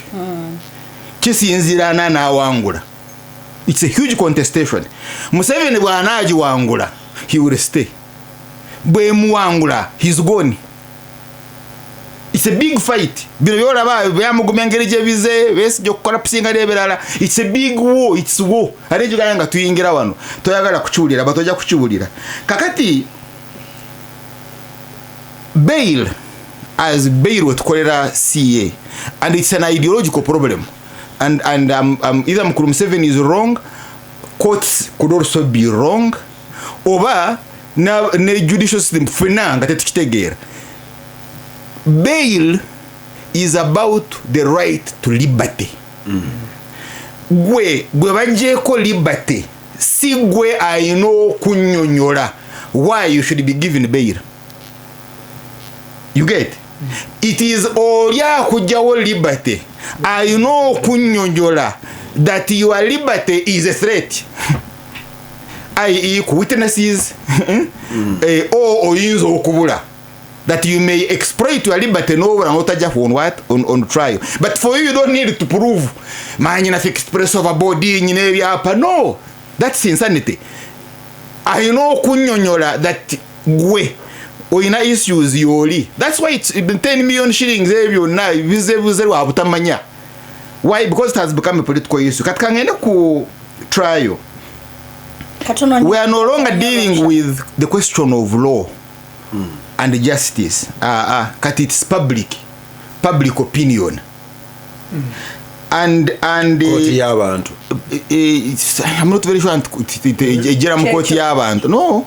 Public opinion ngeri je chwale chita is not about koti y'abantu, but it's about chemwito krabesa that chibazo should look bad, and that is politics. Chovola ba asoka yekerezia yo jodogamba rom manya watu rukuta mabi chirukuta na ngebo byo badogamba go vaji bulungi nyo. Your archbishop, my archbishop, ku question of mass yokusabira kiza besije yabagamba why candles sina masaka na sina omugati mujera mulindako. The mass could not take place. Kati bongo la kitebagula kanda. You get there are, of course there I don't know which reason he gave. Maybe there was no kind, maybe there was museserdoti, but kerezia yiyo na yenze mass mujera moneka nafunye simu yogera. So and we afune simu kati mugende wakazimba ajagamba nange nyina family. So so it is unfortunate tuyingide and The collapse is real. Real. Yeah, tuyingide an escalation trap. Now owamagezi owamanyi yo yava mu escalation trap. So kibazo wano bonga romshana oli musiru nenkuvira nze wa amanyi. Naye wonga oli musiru nange nengambo oli musiru nota ekidda mukulwana. So it's because all of us have become weak. Kat escalation trap je tulimu yero Kiza Besigye on the rape case trial yagwa on rape, you remember, and Justice Katusi acquitted him, but the trial yagwa. Now in the And on the treason case antikati jenzija Mole Katanga Omulaba is heavily battered, right? Ground zoyogera kweza bail and abadafuna bail. Has she gotten bail? She can't get bail. Did she ask? Well, yes, very many times. Very many times. And in by the way, kuba waliwo ataasaba beyiro ye yali ani oli ye yatomera bba mulamu wa Kayihura naye katono nga we bakuyimiriza mu katono Peter obukatawo wetutuuse era nze sewunya kiyinza okujja mu parliament gye bujja constitution yaffe egamba nti omuntu ali presumed to be innocent mpaka nga bamukakasizza nti ddala omusango yakola ki yagozi kati ekyomukisa omubi kati bantu bamutwale bamaze okumuditamininga nti ddala omuntu ono omusango bo bakupima ne bakuga nti wagukola so ogenda mu kooti nga besijja okutuuka mu kooti ne mu kooti y'abantu ono gyaga nga buli mbagana mulebozesa nti ddala kituufu yakikola ki yakikola so n'omulamuzi bamuteeka mu mbeera eraga nti omuntu ddala ekintu yakikola balwanira myoyo You gy'abantu see, ne bajjawo constitution kyemuwa. You see, omulamuzi kyola abalamuzi batugaana ffe the public okukomentinga ku musango. Why? Because tebaagala obayasinge omulamuzi. Now bias can be positive, can be negative. Now look at a tweet Aaron Kiza gyalese that Baguma is a devil. And you are a lawyer, you are an advocate. Above all, of Kiza Besigye. You see, and you are saying the judge is a devil. Go yimirira mu maaso ge. Ayogera ekyo manyi ali kati. Aliwa. Oyogera omukiza. Kidde mu kyogedde. Omanyi gyakoledde tweet. I don't know. But nze ndabiti. Is a devil. Kakati. So you see, the mulamuzi now gets a bias that he didn't have. No. Okay. No, I'm only asking. Okay. Now let's even go the other end. Wasokera, you in the trial in the dock. No, gwe mulamuzi go, you are incompetent. Accuse yourself. You are society is good. Yeah. You see, and we are now looking at pushed to the wall. Yeah, but you see, you are not the only people. Kunsi ali mudoku kenyini you see chengamba gwe Aisha Kabanda goloza munsi you are the only people, there are no others. Chemadengamba the escalation trap, that in this escalation trap who climbs down? Owamanyi is the one who climbs down, because one must climb down, otherwise musigala in a spiral escalation trap, and it's a disaster. So now they said, okay, if you say I'm incompetent, then I'm going to hear the case. Now then you also have another external factor. Collapse society, otherwise they are the then you have you see, Aisha, I know you. And I know you while we had district lwaki wakola DC Kampala. Ne batabuwa kibazo. You get? Tegeza nawe yaliwo. I was a resident district commissioner in a war zone. Yeah. So I know that industry. Yeah, our resident district commissioners. Just Maliriza. Now, so we are in an escalation trap. But here you have Mkulu Museveni in a fix. The fix is go oli mulimba okugamba nti kibazo teyatta. Nagamba I'm going to bring my evidence. Then you are saying you will not, but I am the president. You see how we have entered an escalation trap. What we are dealing with is an escalation trap in society. Society is divided, extreme anger.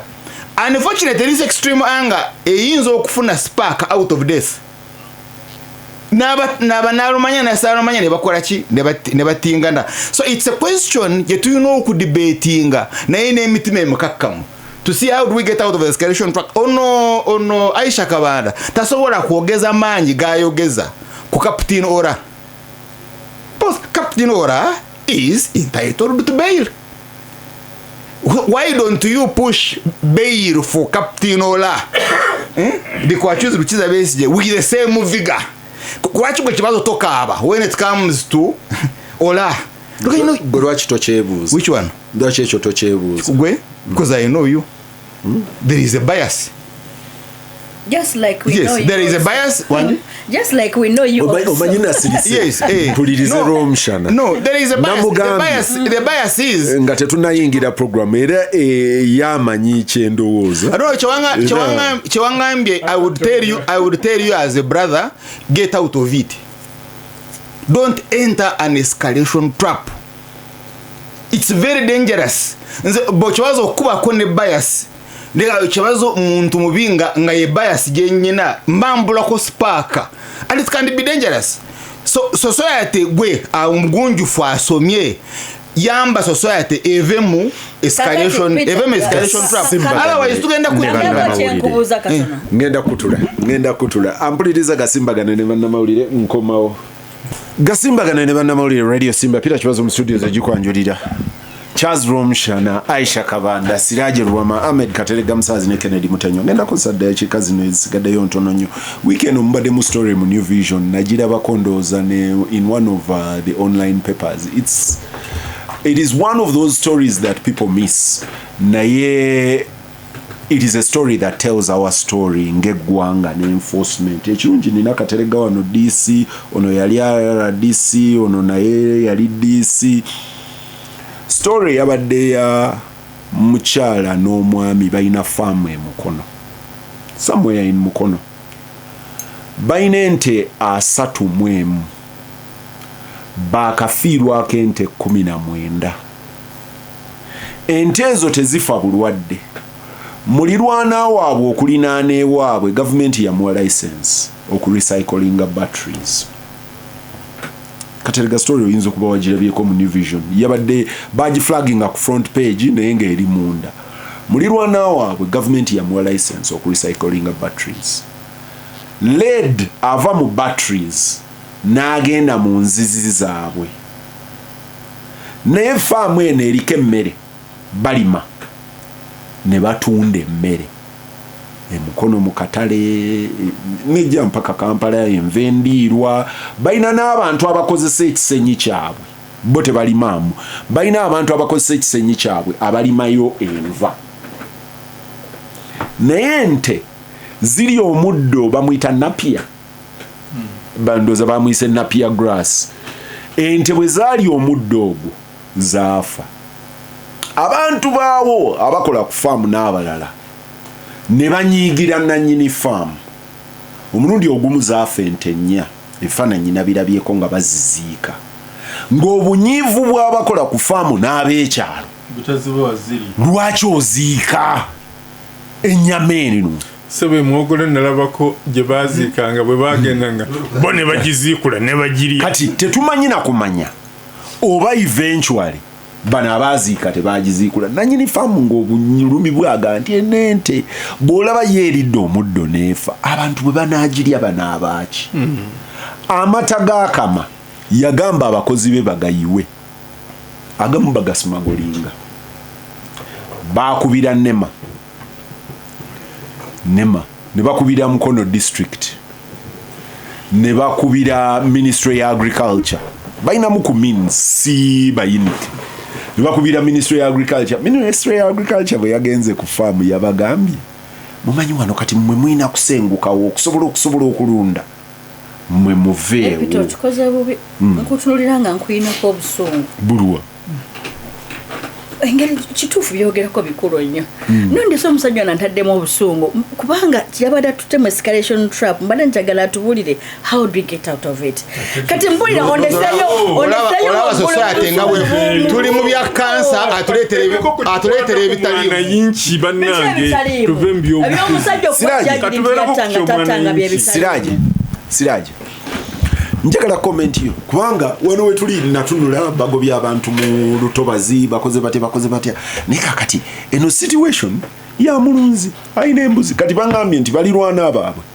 badde baafiirwa embuzi zifa n'endiga ng'abantu ku kyalo eri omusawo omuganda ababba abagamba nti bakiyise kiteego something like that oba mutego yes mutego bagamba nti ku kyalo kuliko omuteego kati omusawo omuganda ng'abayita gujja kumalawo embuzi abadde alina okuba omuganda oyo omusawo oyo omuganda luyayi si mukiga Siraje comment yo katono nnyo incident y'ente ezo okufa teri isolation nakweyo yazze mu mawulire oluguudo olwo lwonna luliko factories ezo embi ezireeta ebintu ebikyafu mu bantu ate ng'abantu babikozesa ate incidentally factories ezisinga ziri either mu bibira oba mu ntobazi kati bafunye ebintu bingi waliwo yalina 2-5 yali muvubi nga alina n'amaato 5 ye mukono ku byalo 5 na mmere na biki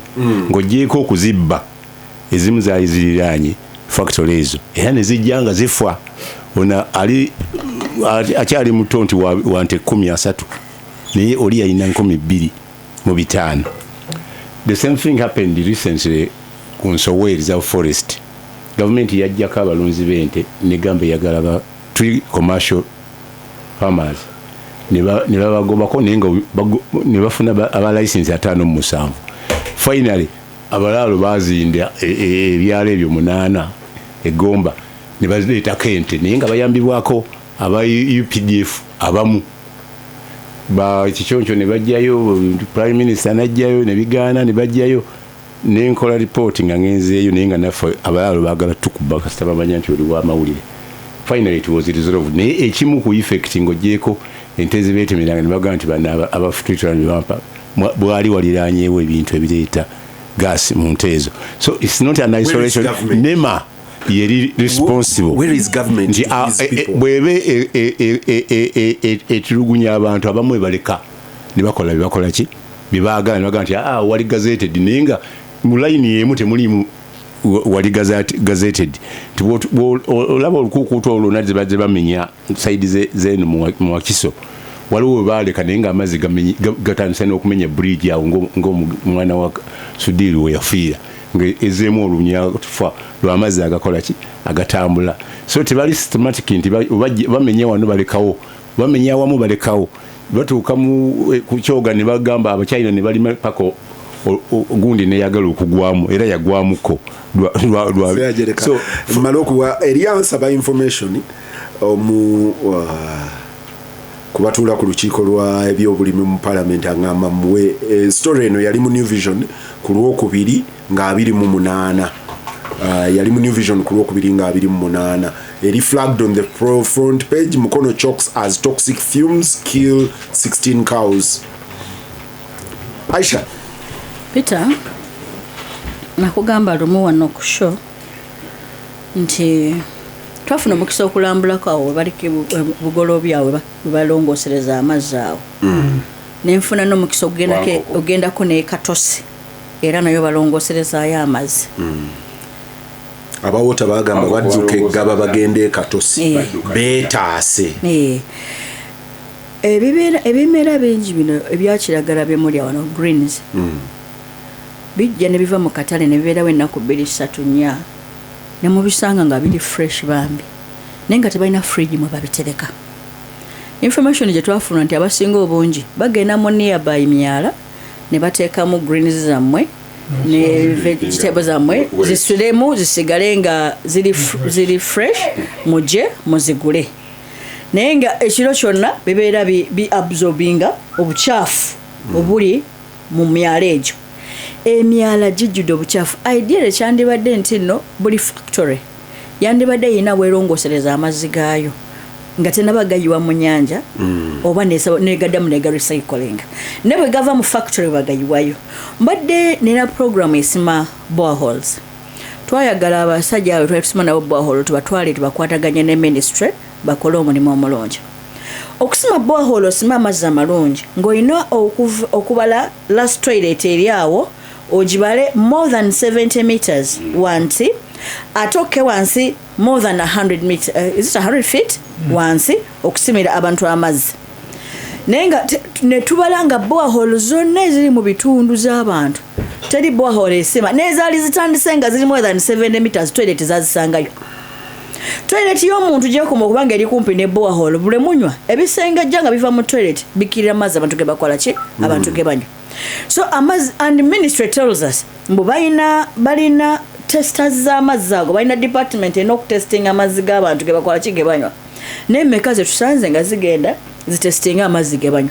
So amazzi ge tunywa maka gaffe gajjudde kazambi, naddala abantu abakozesa boreholes, abakozesa stream wells, zino amazzi agakulukuta ge gandibadde gasingako obulungi, naye olwokubanga abantu lwe bazimbye bakkirira wansi mu ntobazi, amazzi gengera okubanga nga makyafu. Naffe tetweyibaala bano abafuna pipe to water ge gandibadde amakadde amalungi, naye nago tuli ku pipe to water, tuli ku pipeline zakolebwa ku mulembe gw'abaamiini zatalagga, kati oli ku buli obukyafu obuvudde mu factory ne bukkirira, naye rust ava mu tanka ne pipe n'agenda mu mazzi, naye ali dangerous okuli obulamu bwaffe. So Petero, gavumenti yo kenyini egaba ebibanja n'ebigabira ba investors ngebatadde mu lutobazi, era investor yonna akolera mu lutobazi ye tebamukwatako okujjako oluyingira ebyobufuzi, bwe weesembereza ebyobufuzi bwe bajja kukola ki bamukwateko. So where is government? Government as long as tonaba kusemberera kunyeenya mugaati gwabwe osobola okukola buli kyoyagala, oba kikosa bannansi oba tekikosa bannansi tekibakwatako. Very few people have safe water, bayinza okuba tebaliyo okujjako aga Prime 7 ge baddamu ne basengejja nga gagenda ewuwe, naye nfe n'amazzi ge tufuna agamu ku bo Peter n'okugafumba tekigamala galongosa, kubanga eriyo obuwuka obumu obusobola okubeera resistant nga Kennedy. Very, very briefly. Oba kansoke wa Katerega nkuweereza ebifaananyi by'omulimi ono omu ku bo ne story ya New Vision n'ey'abalala. Very, very briefly. Kati naye omujukize even the ruling of the witch doctor n'omutego because yeyinza okuba ruling ya government. The government eyinza okutuukayo okubaako omutego. Kati tuli ku safe nyama kweze tuli enyama ze tusiba tuli eyo edda nga sinaba kujja eno mu gavumenti butereevu natera nga okugamba nti erinnya Birita nnyiniryo nti erinnya Nema lyafuula ekitongole ekirema kuba twabanga ne eryagambye nti Kenya enjovu 15 zaafudde zagenze ne ziri omusiri gw'ennyaanya nga baakafuuyira olwalidde ne zifa, naye kati teebereza ffe abali ennyaanya ezo kakati kyembadde asasira tabafuuwa babagamba balina okwesabika, naye afuwa. In fact mbalabyeko abalimi bangi abalwadde lwakufuuyiranga, ayambala tafuuyidde teyebise n'afuuyira kemika ezo n'azibeeramu, bwabifuuwa ali bwabimira bwe bimugendako ku mubiri. Katerega. So ekitongole kirina okwerwanako okulabika nti si kirema nga erinnya bwe liri, ekyo nakyo kizibu ky'amaanyi. Naye nze ndowooza waliwo edda twalina wano program, so president yagirokingira mu Busoga, ate ndowooza wano mu programu yaffe aishono bwe mbaseerabidde yasinga ogitunyonnyola eya zoning tumubeerereko ddala. Ndowooza ekigwa ne mu physical planning ate era nti wano tumanye nti wano industrial area awo ekkolero liremeggwa bantu we basula oba we balima, kati gwolese kya mukono n'oyinza okwesanga nga nawalala okisangayo.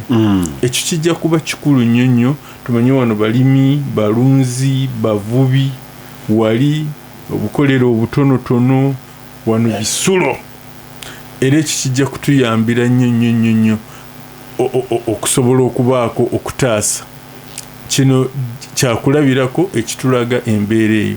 Naye ndowooza nga bwe kyabadde exposed tusuubira nti abannema bajja kwevaamu babeeko kye bakola, kubanga ezo ensolo nze nkimanyi ezo nti baziikuddeyo kuba nalimbira byeko nga bagamba onkujjako kati juzi era Akai ne mu Western Uganda anthrax yabadde omukambwe ennyo ng'abagirya bafa n'okubutuka ne baga ayo kati bakitya naye bwe kitaba anthrax ebirala bagirya ate ne bafuna obuzibu. So ekirungi omubaka wa parliament mpulidde akugamba omuwe details abannema tusuubira batuwulira ministry yaabwe bagendayo ministry ya agriculture yatuukayo naye bino tetubisobola kati mwe tubawa amagezi okusobola okulunda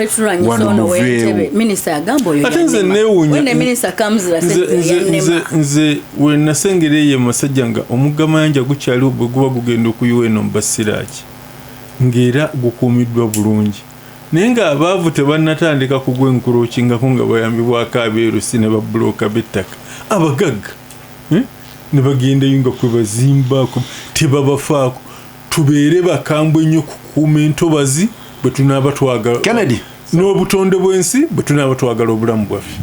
Nze mbimpimpi nja kukubira ngambe nti nzijjukiza abantu ffenna research eyafuluma ku bantu 100 bameka abatwalibwanga abalalu eyo research yakolebwa mu Uganda. Ekyokubiri nti twetaaga jjajja Lwomushana yakyogeddeko dialogue okute eggwanga lyonna lyetaaga fixing. Musooke mulabe amabaala ne night club eziteereddwa mu residential areas naye nga kumpi tewali afaayo. Kati okuwunzika ekintu kino kyonna gavumenti etera otubuulira Haji Katerega Vision 2040 ku growing economy tenfold naye ebyo byonna tebijja kusoboka mu myaka 14 nga Uganda yonna tefikisingiddwa. Naye ekizibu ekiriwo nti tutunuulidde ebintu bigenda mu maaso kati MOP nga yakalondebwa ate information ajagala kupita naye ng'atuula mu palamenti okitegedde. So buli muntu singa akola roolo ye roolo bw'oba togisobola n'ogivaamu. Charles Lwomushana mpeta saa kumanya byonna mulundi gumu yeetaaga information era bw'ogiyabadde mulungi asabye information. waliwo ekigambo kye bayita ofa mutima batukitaki mu Luganda mukivunula batya okufa omutima kakati soso ate omutima gufa begenda oleeta twale factory eno Rusheri kumpi n'omugga lede yingire mu mazzi etenti Rusheri abagende omukulu Museveni awo kyambira kiruhura Kaguta Road eri Rusheri like the last trading center musingi Rush Java gwegenda otekeyo factory n'abaleetera entunguka mbaleetera development n'ogirete bagirabeko amazi gayingire gatenti please bijemwe misago ne kwakakokolayo gukikole genda okikole Rukungiri oba wano ekisozi emaddu genda okikole Rukungiri genda okikole Kabale kikole Mbalala ebino bikola bano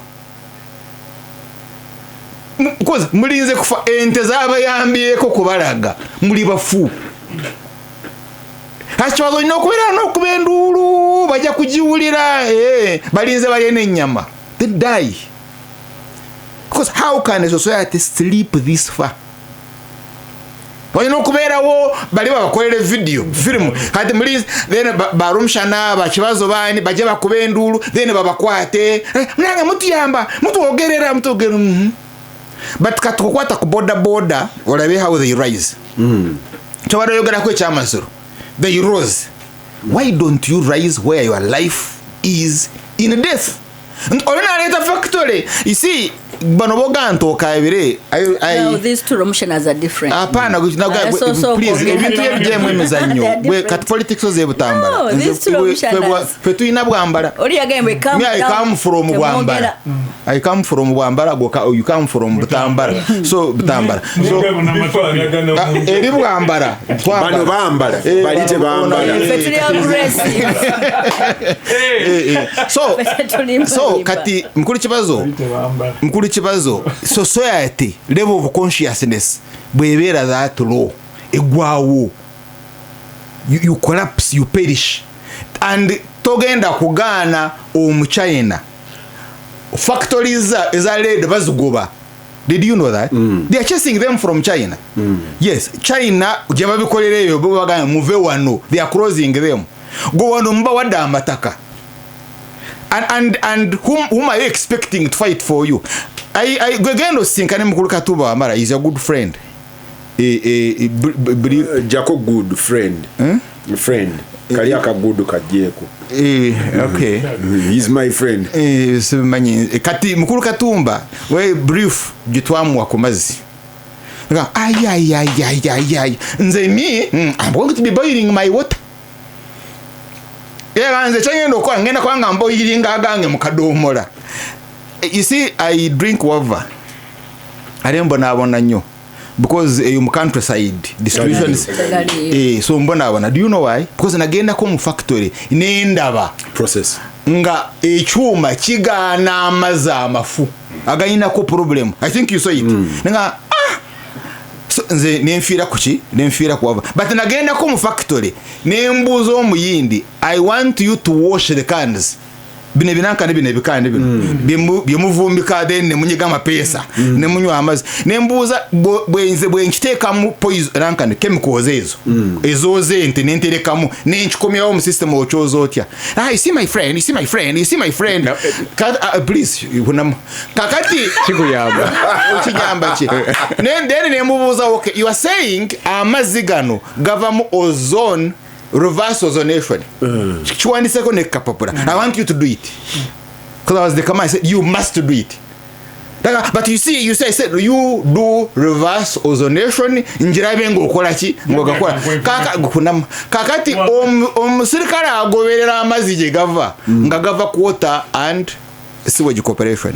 Netwana tuka testing nga byali mu is beyond what is permissible to be taken.